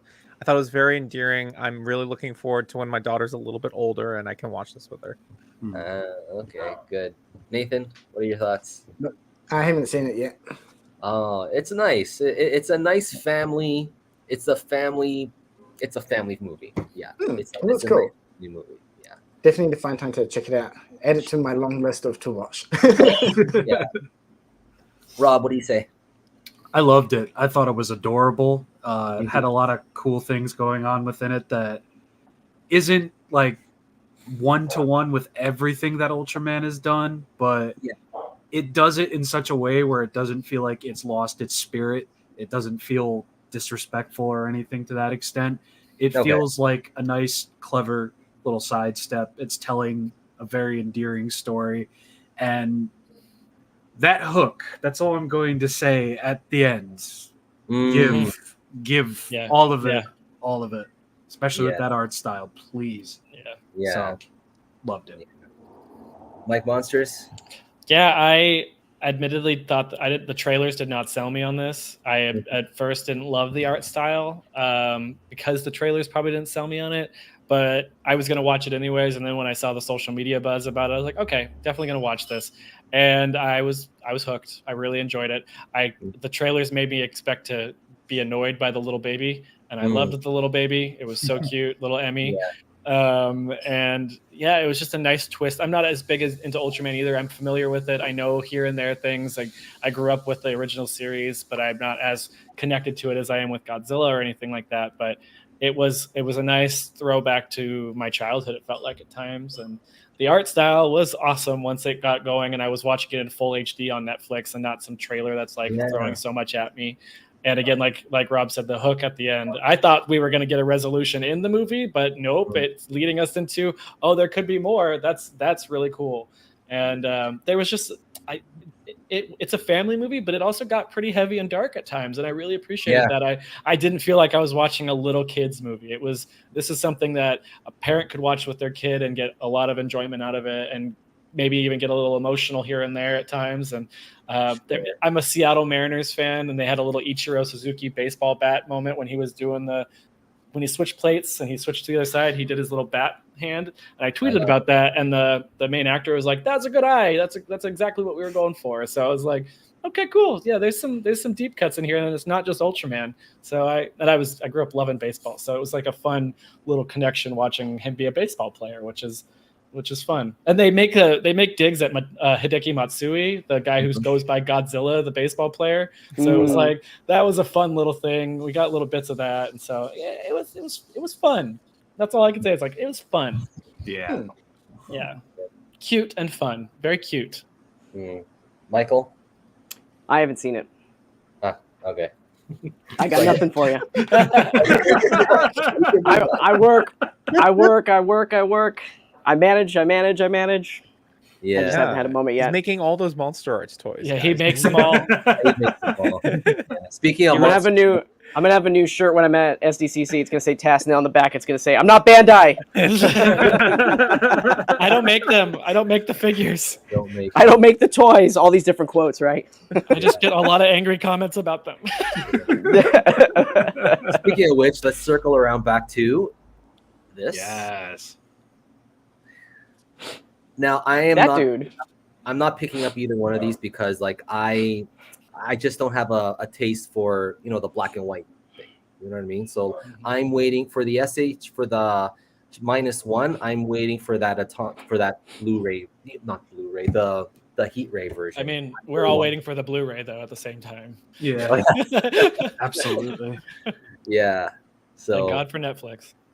Kyle, I think you're interested in the Shin Godzilla. Is that right? I am interested in the Shin Godzilla. I do not own a Monster Art Shin Godzilla, despite there being a multitude of opportunities. And I think, talking to Michael, this one may have the first matted paint. Yeah, it looks like it's got the first one with its a matte coating on it. So because up until this point they've all had a semi-gloss coat to them. Right. Yeah, and so I feel we saw this with the maquette version.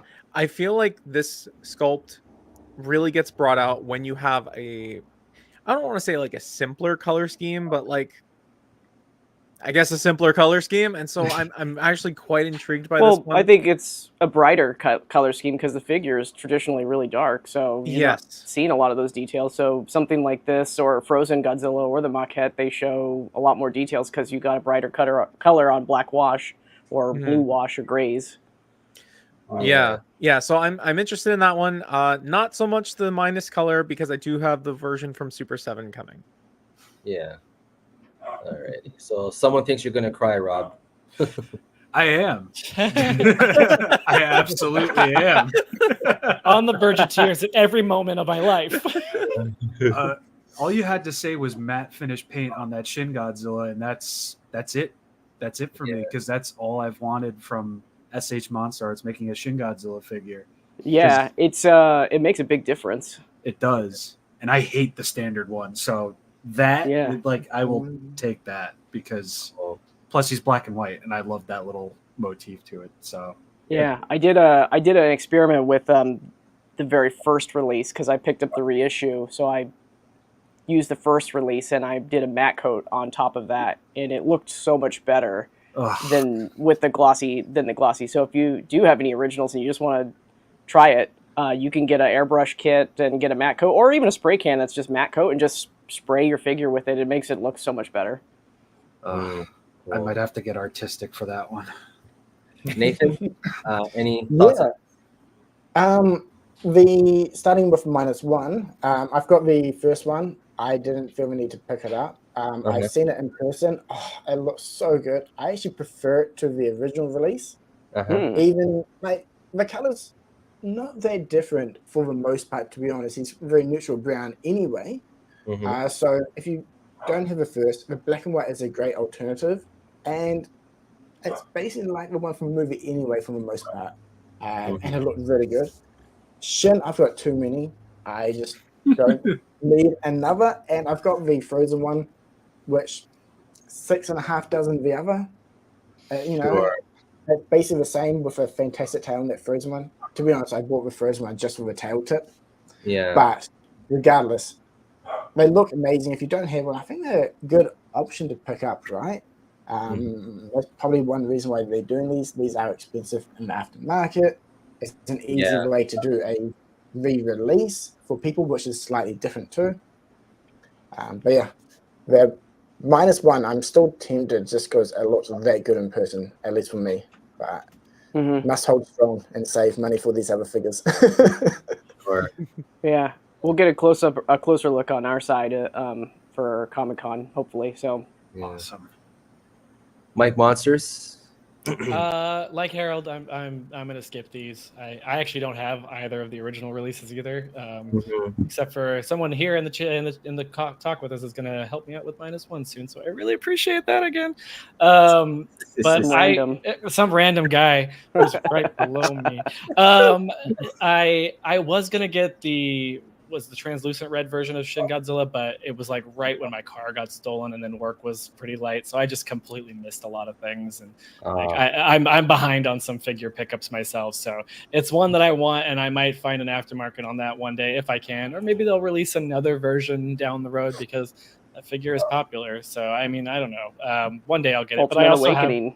Yeah. I mean, I've got the gigantic series Shin Godzilla right next to me on the floor, and it's like that's my Shin Godzilla fix right there. I don't need much more than that. So jealous. He's just not articulated, so I can't do anything with that. But one day I'll have one when I have a job.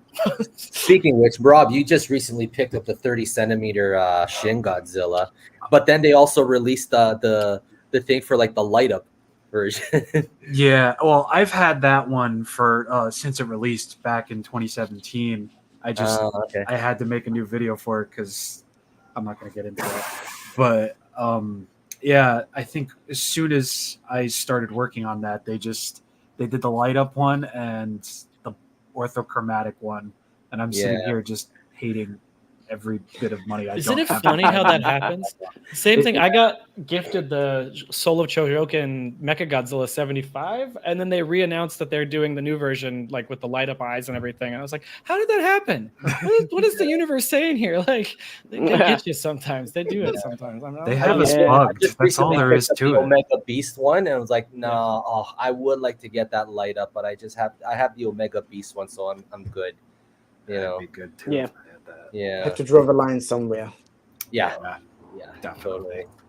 Anyways, I mean that big Omega Beast is like right up there. I don't know if you guys can. Oh, look, it's so small. Whip out the giant Shin. You want to see it, Mike? Someone's saying whip it out. I'm like, are you telling me to get my giant Shin out? Because I'll please move my desk for this. Let's see if I can do this. So you got this, right? Oh, there you go. That's a zip line. Yeah, I ziplined into this bad boy in real life. There you go. How'd you fit in there? If you set it just right, that could be a cup holder. Yeah, and then I got this one. Oh yeah, he's cool. We need to see reissues of those for Monsters with the better colors too. Yeah. Absolutely. Yeah, they only did the one release for the second and third form figures, eh? But they did maquette versions, didn't they? Yeah, they did the maquette, but that was kind of it. Wait, you keep mentioning maquette? Maquette? So over there, it's known as G Store exclusive. Oh, gotcha. Yeah. So it's the G Store color exclusive edition. Yeah. But we call it the maquette because it's based off the maquette colors. So okay. This thing. That's a beast. I'm getting a workout just holding him. It's like a small, ugly child. What do you mean? That's beautiful. My goodness. And he's in a translucent red. Do you, Harold? I have to ask. Do you swaddle that at night?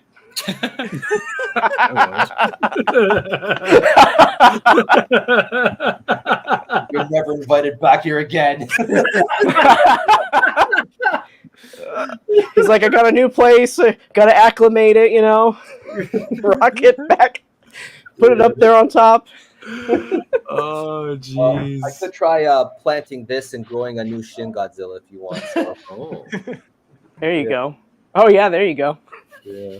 I got shins in the backyard. You guys want to see? My God. Yeah, this is the translucent one too. Oh my gosh. Yeah, it's Wow. it's massive. Yeah. It's got detail. It's like little faces on there, and the autofocus is off, so you're not gonna see that. But Yeah. That's all. yeah, he's good. The face is just insane on this, and Yeah.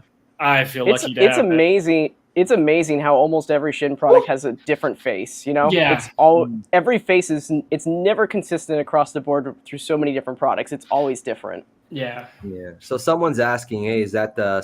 Yeah, this is my custom 62 Kong. I think it was the Photon Collectibles printed out the head for me. Okay. And then I sent the head over to Mark Sang Yang to do touches on the sculpt to make him pop a little bit more. And he did a phenomenal job with That looks cool. my custom Kong. Yeah. Love that movie. Oh man, it was my first live action Godzilla movie when I was a kid. Oh, true. Yeah. Yeah, I love that guy. So there you go. All right, so moving on with more figure stuff. I am excited for this one right here. Okay. So who's picking? Okay, show of hands. Who's picking this up?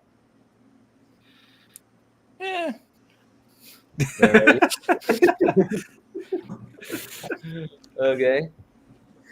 So how do you, I'm happy. Like I really don't care for like the gold, but I can work with it. You know what I mean? I'm very happy that we're getting the gravity beams. That's cool. And like again, going back to our conversation as to like about the cost of Haya, this thing for some reason is like what, $10 cheaper? Is that right, Kyle? Yeah, it's $10 cheaper than the first one. Yeah. So go figure. Fire. Yeah. Anyways, it's freaking awesome. And then later we got this one coming. I'm very looking forward to this one. I love this one. Yeah. Looks Yeah. good. UV paint and everything. Yeah. And like, you know what? Like, I asked Rob, like, about the, because here in Taiwan, I was like looking around for. I thought it would be easy to get the what is it? With the UV light. Black light? Yeah. The UV light. And it turns out in Taiwan, nobody carries it because like it's harmful to the eyes. You know what I mean? So you have to like specially order. It's like, oh, fucking hell. So random. You just go to the mall over here in the States, and there's a Spencer's gift store that sells them. Yeah. Yeah, no, well, I mean, you guys sell guns. So like here we don't. So. Not at the mall, Harold. They're not sold at the mall. They're sold at the gun store. Go to the gun store for that. Yeah. Guns are us. Yeah. And then we kind of touched base on this already. So I'm looking forward to that Monster Arts. Yeah. So I am getting both, like this one and the Haya one. Like there's something about the SH Monster Arts ones that's like, like that's got that chef's kiss to it. Yeah. You know? So, That beast glove is going to be interesting to see how if what I saw when I was looking at it and showed you guys a picture how it's going to work, it's going to be interesting to see how it is. yeah. Instead of just one piece, it's like 3 different pieces that just kind of move independently. Oh, So we'll see how that I works. like that. That's cool. Yeah. They did a good job with the Mecha Godzilla with all the pistons and all that. It was like really cool having you move one part. The pistons will move individually. So imagine if they replicate something like that, it would be really cool. Yeah, but those are prone to break. You know what I mean? Like there's a ton of people that that theirs arrived and it was just broken. You know what I mean? So it was Yeah, like, I mean, I don't okay, think that. right- I don't know if that was a big case for Japan though. I think that was just more for us. oh yeah, But I think like if you got it and it's fine, after that, I think it's more user related. If Uh-huh. you're not being careful with what you're doing, Mm. but yeah. You can't Anyway. have ham hands. You know what I Yeah. mean? So Yeah. that's true. And then this guy. So we kind of talked about him already, like Whip it. build a figure thing. Now the whip, I wish it was longer, but whatever. Longer But and a little bit weathered. Yeah, that too. It is Mm, very cleaned. The one, my one nitpick, I don't have a problem with the roaring head. Kind of like it. My nitpick is this neutral head. He looks like he's posing for a yearbook photo. You know? It's like a Calvin Klein shoot. Yeah. It's like, King, Mr. Ska King. Okay. Scar Bond. So what? Okay. So who? Show of hands. Who's getting this one? All right. Rob, you're not getting it? Nah. Really? No. Okay. I'm getting the movie Monster Series one, so that's kind of where I'm like, I'm good. You're getting the movie Monster Series set? Oh yeah, Oh definitely. wow. Okay. Is Rob, is that I'm not familiar with a lot of your stuff, but are you more movie monster guy? Yeah, I'm more so in the vinyl. Okay, gotcha. world. Yeah. Yeah. Alrighty. Cool. All right. So let's move on. I'm looking forward to this one. So I'm actually, with this head, I have a few funny photos that I want to do, Oh, I just to can't wait. play up on it. You know what I mean? So it's like I'm gonna have fun with this head sculpt. So what the heck? So yeah, I'm gonna have it. I'm gonna have fun with this head sculpt, and just wait till you see what I have in mind. Yeah. Alrighty. Yeah. I'm just curious to see how this is going to work standing on its own because it's very, I guess you could say top heavy. It's lanky and top heavy, so it doesn't have a tail. So without using that whip as a support, it'd be interesting to see how this is going to stand on its own. Oh, I see. You can always make him walk on his knuckles, like how he does in the movie when you first see him, right? So I don't think we even have a promo of that, do we? Of him walking and doing like a knuckle walk. So No. I'm curious to see if we can pull that off. yeah. one of even Yeah. has those hands actually.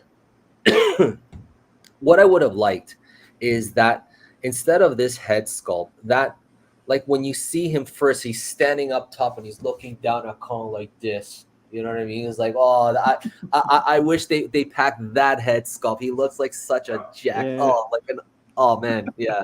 Like, please, somebody punch that guy. Yeah. Yeah. I'm surprised we haven't gotten. I don't remember his name. The little bitty small one that Kong absolutely thrashes Suko. and smacks Suko. around. Suko. Yeah. Yeah, I kind of. That would have made a better. That would have been a better accessory for Shimo. Yeah. Yeah. I mean, this is the Playmates one. Ah, yeah. That little big guy. This is Mega House has got one too coming out. Yeah, yeah, but that's not like that's like relative scale. It's not like actual scale, yeah. So here's the higher one. It works. Pretty good. Yeah. I mean, a lot of the time we see Suko is not really walking like Kong does. You know, he's kind of hunched over, knees bent, sort of thing. So Yeah. But I think it appears a lot smaller. I mean, if you bent the knees on that, it would probably be actually probably in scale. I don't know. Let me see. Don't break it though. Yeah. Yeah, That's pretty Yeah. good. Yeah. I think that looks good. definitely. Oh, He kicked the baby. Kick the baby. oh my god. This is the rest of the stream. Oh man. Let's get Yeah. let's get the Suko Doug set from SH Monster Arts, please. Oh no. Yeah. Doug. So I was hoping for a 91, but I'm happy. I'm okay with 89. I love 89. 89's my favorite suit, and I really like the way this looks. But like people are like, oh no beam, no money. It's like, what? Are you serious? Like Why do you need a beam? Like, look, the way at least for me, like on my shelf, I don't have the room for beams. Look how I display them. You know what I mean? So what's the point? You know what I mean of having a beam? I don't know. I just noticed that he doesn't have his spines lighting up all the way down too. I don't know how I It's missed just that detail. part, yeah. Yeah, so maybe he's charging up and not actually beaming yet, kind of thing. This I actually don't know looks like how a I missed that down, somehow. This looks like a shrunken down, like the way it looks, like with the beam, with the spines like that. It looks like a shrunken down Triple K 98 Godzilla. Yeah. I mean, I don't think this Godzilla had its dorsals light all the way down the tail anyway. So No, I was just Yeah, going I to say guess that, not. like, I don't know if Childish Landino from the chat is still here, but in the Discord server, the Kaiju Collector group, they were talking about that earlier today. Like, did this suit actually light up all the way down? And somebody was like, no. No, And it didn't. No. It's Oh, kind of yeah. like how Burning Godzilla's spines the whole way. They're not orange the whole way down. Right. Like they Yeah. stop. Yeah. I mean, they did the same. It's the dorsals that are lit here are the same exact same ones that are also on the Kill figure. Yeah. I butchered that, Just but it's all right. For the beams, like custom beams, actually, if you dig deep into my YouTube channel, one of the earlier videos I did was actually making a silicon mold and resin casting beams. Super easy. I made some like cool glow in the dark ones, blue color. So easy. So if you have beams already, just make your own. If you need more, if you want to, Yeah. if you want purple, green. I think a lot of the complaints that we just see is that people feel that because the prices are so high that they should include things like beams, and that should be the standard if they're going to charge $100 for a Godzilla figure. But inflation, all those other things that have factored it, they just don't include it. And I think that Bandai also approaches, it was explained to me at one point that they approach these when they come with accessories that they don't typically like to repeat using them unless a licensor says that's what you get to use. Case in point, like if you look at the legendary beam, we've seen that 6 times now. But like that blue beam that the very first Godzilla figure came out with, like that was it had a sticker on there saying, hey, this is a first time benefit for this figure only, and that's why we haven't ever seen that ever again. Could it happen in the future? Maybe, but as far as what was laid out at the time, that was supposed to be exclusive just to that release. Yeah. Same with the, I think it's the Burning Godzilla, right? It came with the vehicles, the tanks and so forth. That was like the exclusive for that for the first time purchase. Yeah, that's right. Yeah, they had 2 vehicles that were exclusive to that, and they haven't been reissued at all in the effect sets. They're different vehicles. Yeah. I'm just showing you my custom painted 89. Like when 89 came out, I bought 2 of them because I'm that's cool. Wacko. And I got this one custom painted, and even the mouth inside is painted. So you already have the exclusive? I already have it. Yeah, I already have it. Time traveling. What's your secret? But money. Yeah, I should have said that. Yeah. All right. So moving on. So, man, this is that giant Super 7 Mecha Godzilla. It looks so charming. 20 inches. So it's the size of a gigantic series. $400, same price, but I don't know. I would really like to get this, but I'm skipping this one because I'm reserving my money for other things. So listen. Okay. I have preached how we Canadians get fucked on distribution and import charges. The Amazon Canada stocked this for $85 below MSRP. Whoa. So I can get this guy shipped for about $314 USD. And so I have it on order. I have not told my wife. I don't know where I'm going to put it. She walks in as she says that. but and she's like in the other room watching the stream right now. two levels. You just hear in the background, what? Baby starts crying. No, isn't this the new baby monitor? No, it's got a lot of charm to it. It's So for anyone who's unfamiliar, it's actually made using the same manufacturing techniques as the original Shogun Godzilla, which adds to why it's so expensive, because nobody does that method anymore. And if you go to Brian Flynn's Instagram where he talks about it, he was like trying to find a factory that would actually do this in this color, and there was a bunch of people like, no, we can't do it, and he's like, yes you can, and there was a bunch of back and forth. So very excited to get this one. I think it does set the precedent for future robots in this line to have like a more toyetic appearance before a more metallic looking one, because that's what they did with this release. And if you are into this line, I imagine we will see this in different scales, because the first one did sell very well. And I suspect that the next one would be Jet Jaguar, but no official confirmation. Ooh, a big, like the same size Jet Same Jaguar. size Jaguar, Rocket Fist. Yeah. Oh shit. Yeah. Fuck. Okay. Exactly. All right. Sadly, I'm gonna have to skip this one because like I have too much on pre-order already. You know, and I got my Japan trip coming up. You know, for Godzilla Day and things, so I'm saving up for that too because I plan on spending buttloads of money when I go. And Nathan and I we're gonna meet up for Godzilla Day and things. And yeah, we're gonna have a good time and things. So come, everyone come. I would Yes. love to. Yeah, Michael, can you come? I'm still looking into it, logistics and everything. So, but everything, I was waiting for passports and stuff. So I've got that now. So now it's just logistics and finances, and we'll see if we can make it possible. Sure. Okay. Just let me know. Yeah. Yeah. Cool. Alrighty. I'm very excited for this one right here. Yes. Almost 10 years. It's actually been 8 years since the release of the original one. Like I think it was like my second trip to Japan. I picked up this the original. You know what I mean? And then there hasn't been like a reissue since. You know, and like my question is like I wonder like was the original suit this color? You know? That's true. Like I think that one's long destroyed, right? But Yeah. this is based on the coloring from the poster, which has that red hue from those beam and I think the explosions in the background, right? Yeah. Yeah, it's just it's the Japanese poster that it's supposed to replicate.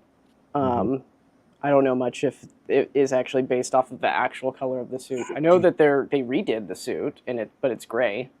Yeah. And it looks exactly like that SH Monster Arts one. Like I've seen like when I went to Operation Owaji in Osaka, when I did the Shin Godzilla zip line, they had a big statue of it in their museum. I was like, that looks exactly like a blown up version of my SH Monster Arts. It looks exactly. Yeah. Yeah, I think Sakai actually had a hand in the actual suit. That's why. Yeah, that's why. Because Yeah. he worked on the SH Monster Arts and he worked on that thing too. So yeah. So with good reason. Here's your beam, guys. There's the beam. I know, right? There we go. It can't. This one comes with the beam, and then the next one does it, and it's like, oh, they're done. Yeah. That's it. No more. Game over, man. Bandai's going bankrupt. Bandai's going out of business. Yep. Yeah. There's I a like lot that coming out. that we're getting the I'm sorry. I like that we're getting the stand. I can do without. I really don't care much of it, but I do like the other accessories, the beam, the 2 airplanes. That's pretty cool. Yeah. So show of hands, who's picking up this one? I'd like to. Yeah, I'd like to too. Okay. Alrighty. Yeah, it's gonna. I'm looking forward to it. That one's been, a brown Godzilla 54 has been talked about for a long time in the Monster Arts community. People have been asking for it, so even if this is considered, I feel like the community is quite okay with this figure. It's even though that this figure has technically been reissued twice now in its gray form, so this will be technically its 4th release seeing this mold, but there seems to be a lot more positivity around this, even with the price considered. Also, it's a 70th anniversary, so people seem to be on board with this. That's a Cool. classic. That's good. Even if you have like Yeah. the original one, having another version of that one isn't necessarily a bad thing, right? And especially with the differences on this one, it's looking good. Yeah, a lot of the Western feedback when it comes to the repaints is, oh, that means we're not getting our Angerus because they're using their efforts on a reissue now. That's See it that's all that's the what. time. And it Yeah. only happens to Bandai. Like no Yeah. other company. It Yeah. feels like NECA's put out 3 or 4 feral predators in the last year now, and no one's going nuts about that. It's like every other company can get away with a repaint Yeah. except for Bandai. Yeah. And to those people that complain about the repaints, there's a reason why they repaint them. It's because their research has told them that these figures, people want more of it. This is why we're now seeing the Heisei wave with Monstars. We're seeing decisive battle variants of these guys, and some of these ones actually only been released once. So we're seeing those come back. I mean, Fire Rodan hasn't been released since 2012, so you're getting 2012 all the way to 2024 of collectors that maybe didn't pick it up, that want one. Space Godzilla is already pretty much gone here in the North American market. Yep. So it's just Amazon that's got it left. So if you haven't picked that up, grab it stat. Yeah. And Calcus Toys is now carrying SH Monster Arts, and they got Space Godzilla there. Yeah. Yeah. So, You'll hear about this a little bit in my conversation with Brian tomorrow. We talk about this because they're starting to reissue some stuff, like Destroyer. Companies are not deciding to sink a bunch of money into products that they don't think is going to sell. And just because you're not into it doesn't mean that somebody else isn't going to like it, right? So just exactly. pick up what No. you like and move on. Not Sure. every Or figure the is for you. example, You don't have to buy every single action figure that comes out. In these Yeah, reissues and repaints, they don't take up other slots. They've got it's like a bonus. That's what people need to look at it. It's like it's a bonus release. It's not taking up a release slot though. Sure. Okay.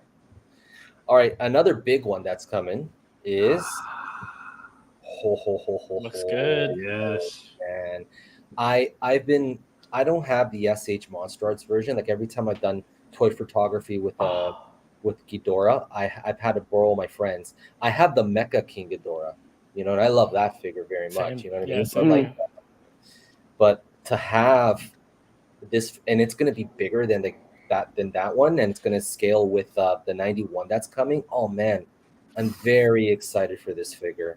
Very excited. Yeah. This one was funny because like they announced the 91 as part of the classic line like a long time ago at this point. And it was like, when are we going to hear next? When are we going to hear next? It was like, bam, fucking 91 Ghidorah deluxe release, $100. Holy crap! Yeah, this thing looks amazing. It does. Looks so good. It looks so good. Yeah, and like I like how they're showing you like the articulation range, like in the picture for the necks. Yeah. Wow, that looks phenomenal. Like even my this is a big improvement over the Monsterverse Ghidorah because those necks, like I don't know, like like for the Gravity Beam Ghidorah, I don't know if they're gonna tweak the necks or not. There's no sign that they are, you know what I mean, which is a shame. So yeah, they haven't said anything regarding like fixing anything on that or improving, save for the paint and the accessory. So no, and it's $10 cheaper. Have they traditionally gone out and said, hey, we're fixing it, or in advance, or do they usually just it's released and they're like, hey, look, they actually fixed it? Whenever they showcase like the first photos, like the promotional photos for it, they will say in like the Facebook post or something, we've tightened up the tail, we fixed the arms, we did this with the neck. It's like part of the major announcement usually. Yeah, I remember when. So it's probably not going to change then. The first Godzilla's had that joint on the side of its jaw for a while. They made a very clear statement that we removed that joint so you don't have to see it anymore. Yeah, they do say that. Unlike other companies, made out of rubber now. Yeah. Please stop yelling at us. Yes, in the chat they did it with the Skull Crawler as well. Okay. But coming to this, and even my Japanese was messaging me saying, "Oh man, this one's actually looking really good." So I think this is probably one of the first higher ones that's made like my Japanese friends actually excited. Yeah, it'll be interesting to see how they actually go with this one once it's in hand. Even I'm pretty keen. Yeah, I've only got the Mecha Godzilla version. So yeah, this one's looking good. I mean, just look at those tits. It's great. Golden titties. Golden titties. Cool. Very, Making very a exciting. song. I wanna touch base. There was somebody that asked me, okay, if we can address the rumors about like Haya having issues or problems with their licensing and stuff because their Shimo got leaked and things, and we commented on that in the last stream about like how damaging leaks can be to toy companies and things. Do you guys know anything about that or can shed light on that?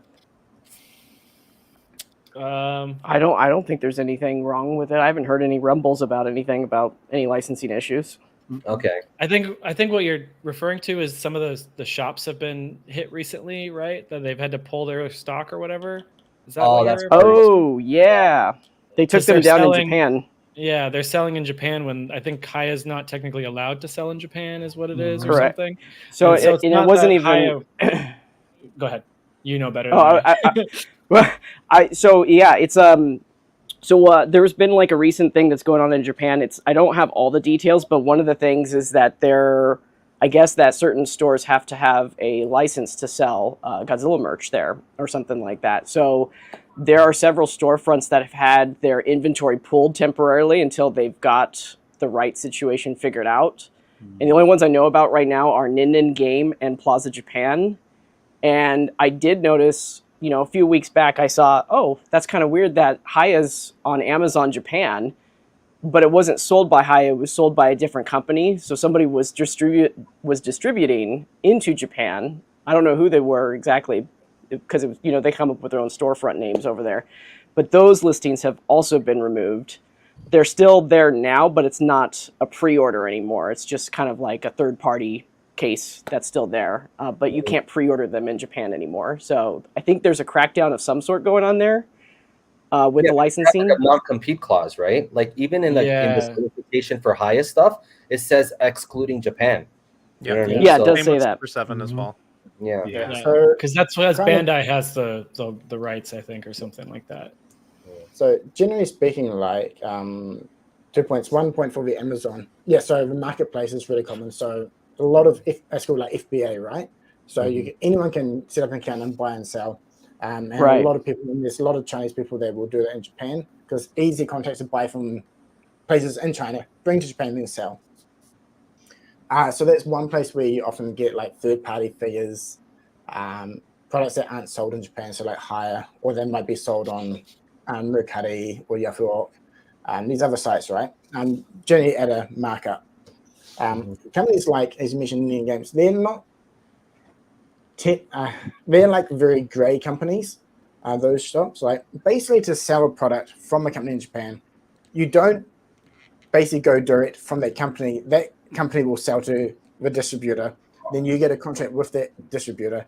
To be able to get that contract with that distributor, you need to meet XYZ criteria. If you can't, then you need to go through their sub distributor. And there's like a lot of, no real straight path to the main source unless you're a big company or you're reputable, you've been going for a long time, right? So would you say it's like kind of like under the table almost?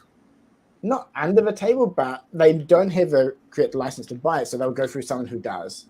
Sure. Like using a non-action figure example, I used to go to this one shop that used to sell trading cards, like Yu-Gi-Oh cards and Pokemon and stuff. So he had the license to buy direct from Konami. But other shops that didn't, they would go to him, they'd place an order with him, he would then place the order for whatever it is they want, right? Yeah. So a lot of these companies do that, and I know companies really dislike companies like Nin and there's Hobby Genki, there's other ones like that because they sell before the actual release date. You'll notice if it's a premium Bandai release, they'll put it up early, right? Oh, okay. Right? Like the actual release in Japan isn't until like X time on X day, but these companies start selling in advance. So I think that is probably one of the reasons why maybe they're losing some license as well. They're finding it harder, or yeah. If you break these rules, it's not really good. Like there's set there for a reason. You may not agree with it. Anyway. Yeah, because right now you can order which just came out just now. Oh, the Shimo. You can get Shimo right now from Big in Japan. You can get it from Hobby Genki, Mecha Japan. I actually have them on my website. If you actually go there right now, you can actually order them right now, and it's not even supposed to be live until midnight tonight, my time PST. Because since they're Premium Bandai, they just buy from Premium Bandai like Japanese people do, or people in Japan like myself, right? Yep. That's why companies like Ami, they the company, they can sell retail releases, but they don't sell Premium Bandai, right? Because it goes against, I guess their contract. I don't know obviously details, but just speculating. They have the license or rights to be able to sell retail releases. If they sell anything else, they'll break it. Yeah. I just want to address this. Like, did you guys hear about the rumors about a Haya Gigan or Burning Godzilla? I haven't heard anything. That's news to me. I have. Okay. Burning Godzilla and King Ghidorah. So the rumor was King Ghidorah and then Burning Godzilla. Okay. Gigan is recent to me, but there are some folks saying that the information that said Burning Godzilla said Gigan as well. So it's like two separate ones with a little bit of overlap.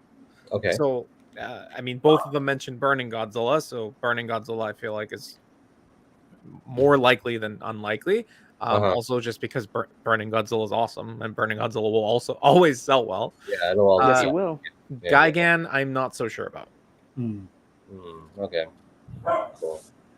I mean, Right. and the top, you said something about leaks and stuff like that. We talked about it in a previous episode.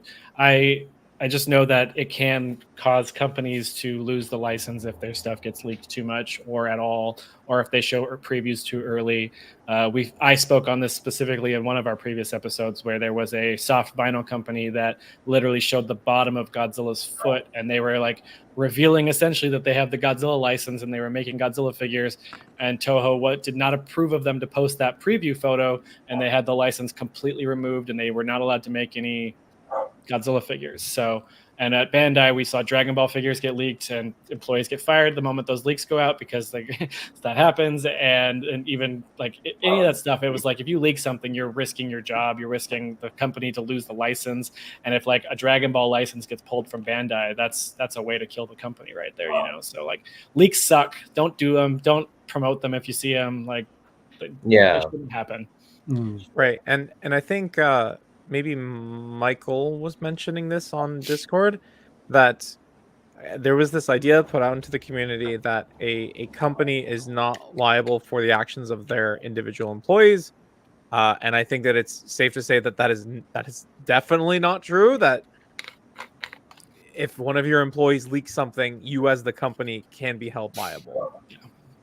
Yeah, it extends, and you can be liable yourself too. Yeah, like the company can take legal action against you if they find out who the leaker was directly. Yeah, I was very company and yourself. I was very explicitly told, do not mess up the Dragon Ball license. Do not lose the Dragon Ball license for us when I was making media content for Bandai. And they were jokingly saying it, but I know they were 100% serious at the same time. Like, yeah. And you don't mess around with this stuff. Because that could mean we won't get those figures in the future, you know? Like, we as customers, we never get this certain Godzilla figure that this one company that I can't name was trying to make. And that was going to be a cool figure. Can't have it no more. Can't have any of the future figures from them either because they lost the license. Wow. Anyways. So, Kyoto, Rebel Tech, just recently revealed this. I really want that what's it called? The Titan, you know, the big one. The Colossal Titan. The Colossal steak Titan. guy. Yeah, the steak guy. Yeah, the walking steak. Yeah. Walking mistake. I don't know too much about Attack on Titan. Like here in Taiwan, like you can watch Attack on Titan, but it's all Japanese. You know what I mean? What's it the original language, right? But like there's no English subtitles or dubbing at all in here in Taiwan. So like I'm stuck. You know what I mean? Like I really want to watch this series, but like it's got no English whatsoever. You know what I mean? And to my understanding, like this character, Eren Yeager, he went bad in the end, right? He became like the founding Titan and shit like that, and stuff like that, right? So, well, I didn't keep that with it, but something like that. Yeah, there's a whole journey to get there, Harold. But if you can find a means, I think Attack on Titan is like one of the greatest stories of our time. I think it's amazing. I am completely unfamiliar with this line, like this company. Oh, I hear that they got nice figures. Let me show you a few. Okay, so Oh my god! Let me sell you on this right here. Let me right just now. pull out my toys real quick. sure. okay. They do really good articulated stuff, especially Oh, in the yeah. line of like the He must comic work stuff. out. Yeah, His arms look like The waffles. Rock playing Thor. He's got really cool lightning effects as well from memory. Batman. Wow. Batman. Yes, Batman. But this is a custom cape because the friggin' cape that came with this guy was like a fucking Lego cape. I was like, God damn, that looks horrible. But the figure looks those great. legs. Yeah. But everybody like went in and got a custom cape, and this figure is way better with it. But yeah, these figures, so much articulation and things, and they're Nice and great. clicky. Yeah. Okay. Yeah. So they announced they've just shown off Aaron, the Attack Titan. They've also announced the Armored Titan and the Female Titan. So I'm gonna be paying close attention because I love Attack on Titan. And if these turn out great, then I guess I'm in trouble. Yep, that's usually how it goes. Did they announce the Colossal Titan, Kyle? No, just Attack Titan, Armored Titan, Female Titan for now. Why don't they ever? I've never seen anybody do a Colossal Titan Dude, figure. because Colossal by name would be gigantic. But they don't have to make a fucking Colossal Titan. You just make it that this size. No, then there's scale issues, man. But I want to scale him like next to my Godzilla. Or, God damn. Anyways, I gotta make one for me. Anyways. All right, so I don't know. I'm gonna keep an eye on this one. But I might pick this up. Okay, but I am super excited. This is the one figure that I am waiting for this year is this one right here. Oh, I cannot wait for this one. You know, I was watching Rob your review for the first Godzilla, the Toho Ultimate Super 7. Oh God. And you know, initially when it first came out, and it's like it didn't win me over. I was like, okay, I can skip this one, you know. But then I started playing Giga Bash, okay, and then I was like, wouldn't it be cool to have a Giga Bash version of Godzilla? Too bad nobody makes one, okay. But then, for some reason, I looked at I was you know, looking through some pictures and stuff like that, and I saw that Super 7 Godzilla again, the one that you reviewed, right? And then I kept looking at it. It's like, you know what? Unintentionally, that Godzilla looks a lot like that video game Godzilla, the Giga Bash Godzilla. Unintentionally, you know what I mean? So then, all of a sudden, I went on the hunt for it and things, and like it's not here with me right now because I'm getting it custom painted. I'm getting it painted the way I want it, you know. But I really like that figure. Like, yes, it has its problems, like the glossy paint on it and stuff like that. It's just not nice. You know what I mean? But the sculpting is there. And what I love about that figure is just the scale. The scale. Like, for me as a toy photographer, like, I love scale in my figures. You know what I mean? Like, for me, every Godzilla figure should be articulate, should be that size. You know what I mean? That would be like the perfect size, like the dream size. You know what I mean? But yes, like that tail is like, oh, it's hard to manage. Like, it takes up a lot of real estate, but it has potential. And then I ran out and I got this guy, and I was like, holy moly, this figure right here is bloody awesome. Yeah, and like, yeah, I'm very excited for the Super 7 line now. You know what I mean? And I cannot wait for this to land in my hands, because I ordered this thing the day that the SH Monster Arts came out here in Taiwan. And a funny story about this one is, like, you know, I pre-ordered my SH Monster Arts, okay? And then my buddy, who I always order from, he's like, oh, sorry, that figure isn't coming. I was like, what? And then I messaged Michael and Nathan, hey, my SH Monster is not coming. What do I do? I'm panicking. You know what I mean? And they go, oh, you can get it here, you can get it there, right? And like, anyways, I went to a store here in town, like a Bandai store, and it was there. I snatched it, and then that same day, the pre-orders went up for this. Boom, I ordered it right away. Yeah, I ordered it right away. Yeah, I can't wait for this thing. Yeah. Show of hands. Who's getting this? Maybe. Come on, Mike. I want to. I'm one that you'll ever find. I know, right? I have to see the production photos on this one. That's for me. Like with Super 7, I like to see the production photos before I pull the trigger. Sure. And not the renders, but I understand that the renders can look pretty accurate. I need to see it, but I have it's like way over there. The Dragon Zord. I bought that on a whim, and when it showed up, I loved it. It was so cool, and I was like, "This is the Dragon Zord I wanted as a kid." And I know people have their issues with those figures every once in a while, but they're pretty solid overall. Yeah. You'll hear in.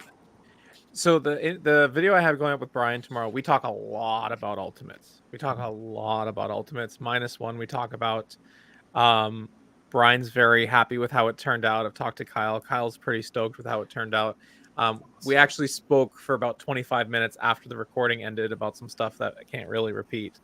But one of the things I can say is that the -1 has performed so well for them financially. I think it was like Brian said it was by far the best Toho Ultimate they've sold so far. Wow. It might even surpass like all of the Ultimates combined so far. Whoa, the -1 really? might have done better than that. So it seems the impression I have is that once these start getting to people's hands, if people dig them, we might see more from that movie. But both Brian and Kyle very, very excited. Huge improvements. It's going to be a good figure. Now I'm wishing I would have talked to Kyle about it when I ran into him at Monster Palooza. I completely spaced on that. Like, God, I should have brought it up. He probably could have shown me something. I appreciate that. If you pre-order this through Super 7, they sent you email updates and stuff. Kyle, you posted. I should have posted mine too. I was like, oh, that's so cool that they show you the cost, the production phase and stuff. Yeah, which is really, really nice. Yeah, That's pretty cool. Yeah. Okay. So, all right, waiting for that, and this is arriving in September. Might even be sooner, right? Yeah. So, Tracker says early September for people who ordered direct from Super 7, but it might be a little bit. I would say late August. Things are moving pretty quick, I think. Yeah. Okay. Alrighty, but man, I cannot wait. Friggin' 8-inch, man. All right, so let's continue on. We're almost done, guys. We're almost done. So now we're getting into pickups. Okay, so I picked up quite a few since our last show. I picked up a ton of stuff. I picked up this new Godzilla pre-evolved Kong, the Kong and the Skullcrawler, Godzilla 72 and Gigan, Space Godzilla, freaking Muto and Fire Rodan, not Fire Rodan, Flamebore Rodan, all great releases. Like, so, Rob, you picked up I think all of these, right? So, what are your thoughts? That's a good question. Loved female Muto. 10 years took it long enough to get an articulated female Muto. Knocked it out of the park, I feel. Flameborn Rodan, a little mute, a little bland, but that UV reactant paint was beautiful. Space Godzilla I did not pick up because I operate on a budget and I'm broke. I feel that. Shoshingeki Goji, I mean, that thing is just beautiful. Yeah. In every aspect. And anybody who says otherwise, bro, I'll give you a hug. I will give you a hug. Skullcrawler, I like that. fun. People need more hugs. especially in this hobby. Need a lot And more the- hugs. yeah. More hugs. But Nathan, yeah, Give a they're all pat, great. a pat. Yeah. Give him a pat and say it'll be okay. Yeah, It's because okay. it will You don't be need to cry, okay. Rob. You don't need to cry. You don't need to cry. Just big hug. Go buy a pizza. Nice pizza pie. You'll be happy. Nathan, what are some of the ones that you picked up that are here? I think just Space Godzilla actually. Yeah, I didn't have any of the previous ones. I've always wanted Little Godzilla and Space Godzilla, but too Yeah, expensive on the aftermarket. yeah, So when this guy popped up, grabbed it. Yeah, it's nice. I like how you can change the crystals. My mate was saying he doesn't understand the coloring and it's a bit weird. yeah, Yeah, I can understand where he's coming from, but it's also nice for an extra twist. I'm a yeah, bit like you. I don't really need 100% accurate. yeah. As long as it looks nice in figure form, and yeah, overall fun. Done like 1 or 2 photos. It's nice. Yeah. And that Godzilla 72 with the Godzilla Tower from X Plus. Oh man, Oh chef's- yeah, it's interesting. Beautiful. Yeah, I do have that one as well. So Yeah. Yeah. digging that release. He was really nice. Oh yeah, sure. Yeah. So anything else? Anybody else want to add to anything?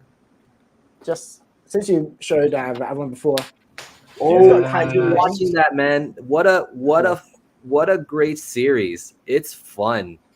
Yeah, figures really cool. Kaiju 8. If you like kaiju stuff in anime, give it a shot. It's fun. It's just your basic general shonen series. But Yeah. fun. It's fun. Some It's cool a fun show. Yeah, I really like it. Yeah, cool. And then I showed you guys already, but I picked up these 2 Super 7s, and that's what made me excited for the Super 7 line and things. I mean, yes, that Godzilla does have issues, and I understand them, but I think overall, I think it's a great figure, and I'm very happy to have it, and I can't wait to get that guy back in my collection, fully painted up, so I can do more photos with him. Yeah, and fucking awesome. The lighting, you would never know those are the Super 7 ones, the way you lit those. And that's the thing I was making a comment about earlier, is you could light a figure the right way and it'll look like, I would have assumed without the logo on there that was a SH Monster Arts Godzilla.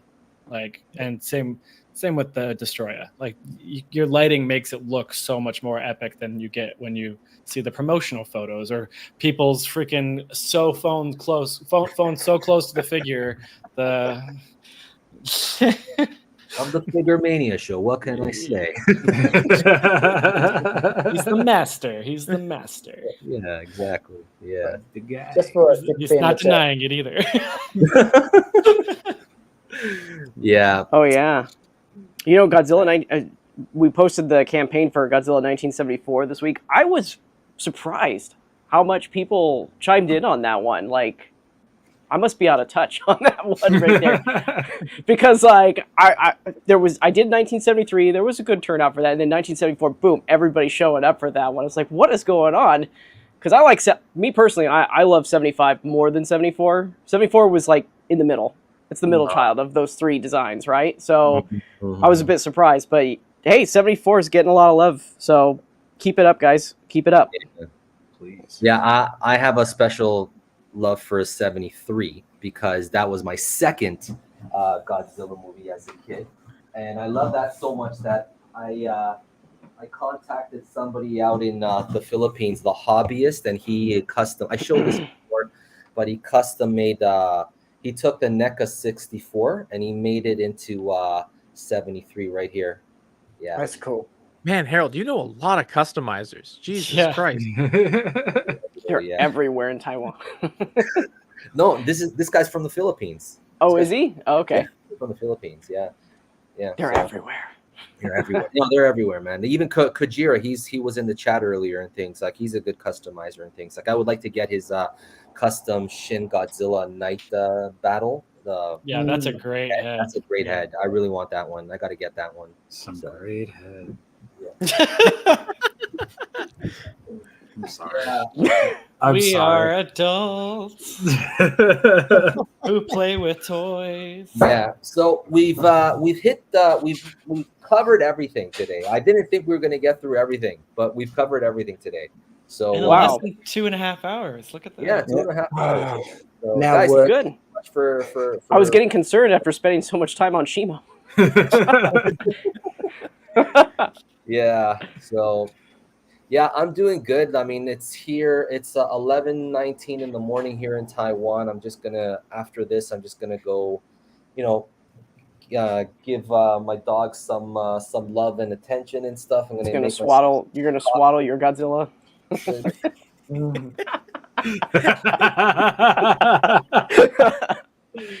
We know what you're doing. Yeah, so I got us like I mentioned earlier. I got my tickets confirmed for Japan in November for Godzilla Day. So Nathan, man, I can't wait to hang out with you again. And Looking the other forward to it. masters are coming too. So Oh, nice. that's fun. So we're gonna get to. We're making plans to go to the Godzilla Land for the ride, and we're making plans to go on a road trip to go to the lake where Fuji Mountain is. So Yeah, the Hakone, nice. That'd be good. I Yeah, actually yeah. found it. I haven't been yet, but my wife found down by the peninsula. There's a park and there's a massive Godzilla playground. Apparently, Oh, Oh, I think yeah? it could be like made out of tires, or I don't know. They've got a big Godzilla statue down there, so eventually I'll need to go for a drive down and check it out. Should be fun. Okay, cool. I'll send you some photos, and we'll head up the Kaiju bar. There's the it's Ultraman. But, you know, That Kaiju bar, I haven't been. Yeah, I've been to yeah, Japan it's like about 5 or 6 times now, and I still haven't been. I still haven't been to that Kaiju bar, and I still haven't been to freaking Skytree. I haven't been to true. because like To be every fair, time like I'm low on money, like I just get to the steps of Skytree and look up, and then I turn around because I'm out of funds to go into the thing, and also my wife is afraid of heights. You know what I mean? Yeah. So, but we did go to Shibuya Sky, which is beautiful, and Okay, also Tokyo Tower. Yeah, Tokyo Yeah. Tower was that's a pretty classic, especially for Godzilla lovers, right? fucking hell. Yeah, you got to go to Tokyo Tower, and that's where you get like the you get these, you know, Keychain like thing. this. Oh yeah. Hey. cool. Look at that. This. That's cool. That Yeah. is cool. So, Michael's got one too. Yeah. I do. I had to pull some strings on how to get that, you know, with a proxy server and a proxy service and everything, and so. But I was able to pull some strings, and I finally got it. So I disassembled mine a little bit though. Like I removed mine from the base so that I can just. Like this one will not budge. Like all 3 of them can, but this one will not budge. Yeah, I had the same thing. I had to basically surgically get involved with that process, and that base is warped beyond like. I used a heat gun on that to get it out, and all these other things. It's in the trash. this part here is a little bit warped, so I stopped. So I was like, I'm keeping it there. Yeah, I mean, I cut it off because at that point I was just like, you know what, I'm just gonna cut it out because you're never gonna see the bottom of it in any of my photography. At least I'm always gonna have it hiding behind a building of some sort. So, but I just think it's when it's on the base, I think it's just a little bit too tall for the Monster Arts figures, just a little bit. So that's why I took it off the base. Yeah, but to counter that, you can just put something underneath the Monster Arts just to make them taller, because you know, to cheat the Yeah, you can do that. You can cheat the Yeah. shot. Yeah. I just don't want to cheat the shot. Well, I all day. Yeah. I'll deal with perspective a different day, not today. Okay. All right. So before we go, okay, let's go clockwise on the screen. Kyle, where can people find you, and are you working on anything? Yeah, so you can find me here on YouTube. You can also find me on Twitter, Kaiju Canuck. I have a couple of fun projects in the works. Stay tuned. All right. Super Nathan? fun. Nice. Yeah. YouTube, Insta, main places. Insta for photos and often Tokyo Showroom photos of new products. YouTube reviews and other photo stuff. Occasionally, I am on Twitter, but it's not much. And also the website rockchair.com if you want a checklist for Monster Arts. Just to quickly answer a question for Seth, who asked before, so I can't access chat. For another figure, so I recommend the latest Naruto top 99 figure. Cheap, really cool. To add to your collection. All right. But yeah, that is it for now. Alrighty. And Michael, what about you? I mean, you can find me everywhere. Just I'm not Bandai.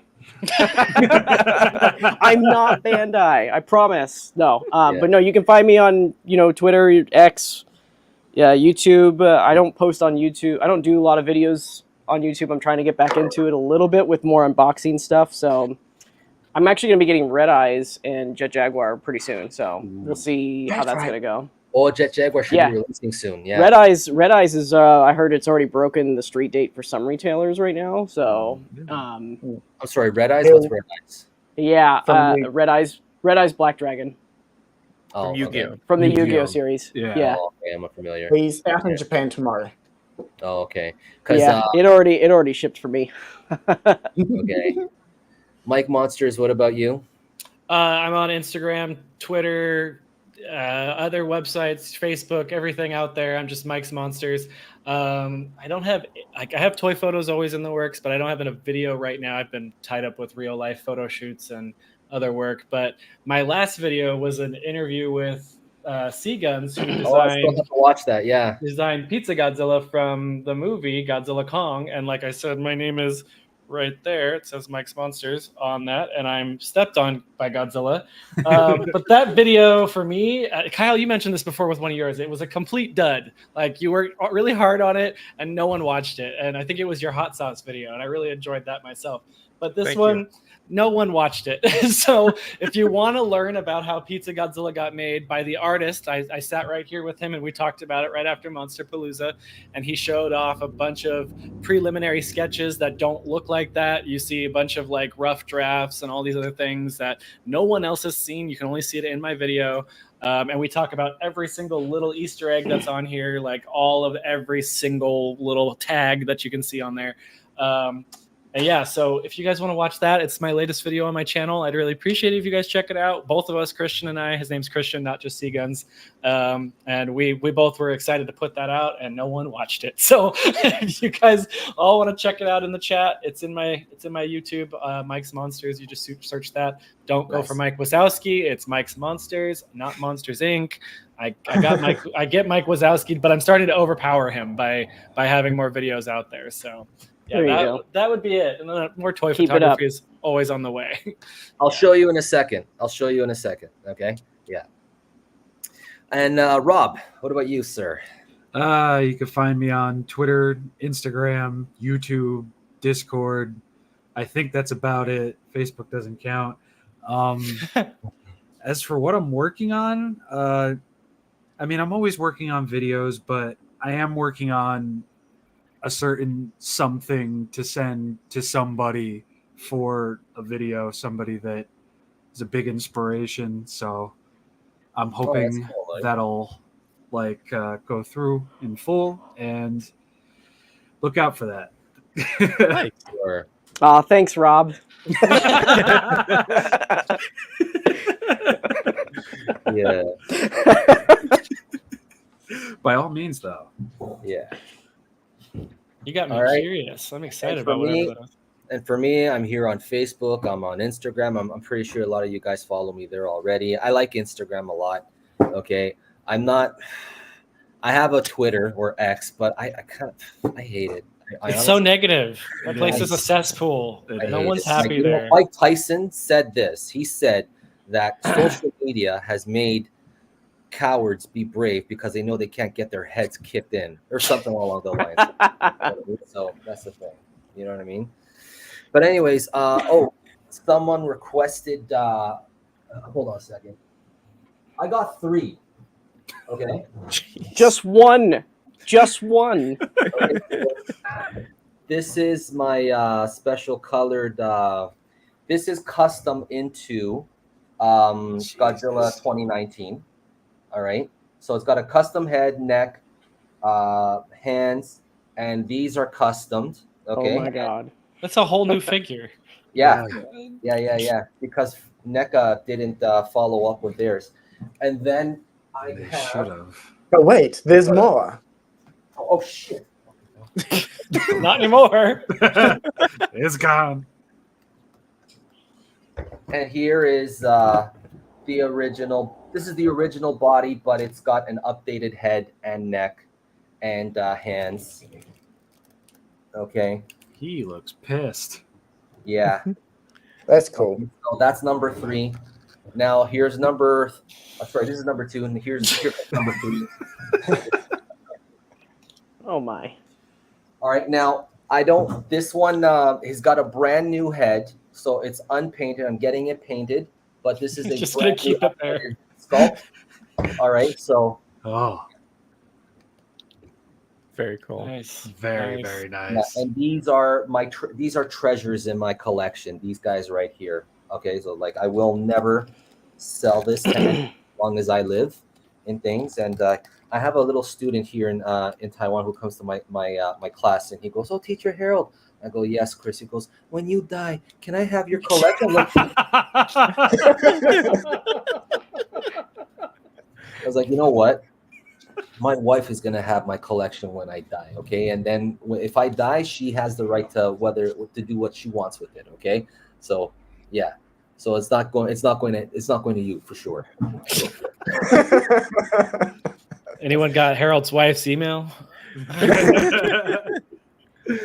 Yeah. So yeah, for me, I've got that Kong 20, the GXK Kong coming.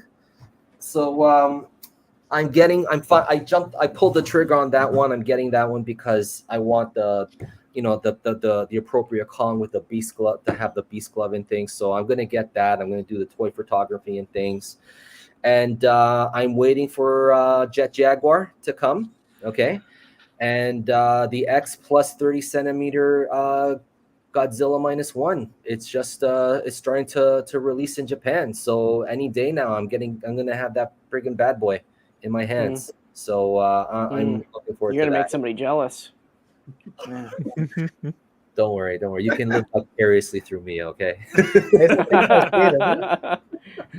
I was talking about your Omega Beast. Oh. Well, speaking of which, that's coming too. I got the 54 coming, Omega Beast 54 coming, the one with this with the display stand, and you can move the eyes on that one. And -1 Omega Beast, that's coming too. And what's another one? I forgot. It's another one. Oh, Ultima. Ultima's coming too. Oh, Yeah. that one looks nice. Yeah, and after those guys come, I think I'll be like at my peak for space. So I'm gonna have to get rid of some of these guys down here. Time to get a new home. Oh, Again. Well, we just ran out of space, so we just got here, but Yeah. Alrighty. All right, guys, stay on so we can chat offline. But the rest of you guys, thank you so much for hanging out with us. I hope you guys enjoyed the show. We will be back with another show. I just have to coordinate with my buddies here on when we can. When's the next time we can do this and things? I'll bring on. I have a special guest in mind that I want to bring on, so stay tuned for that. Thank you very much, and I will check you guys later. All right. Hasta la vista, baby. Too good.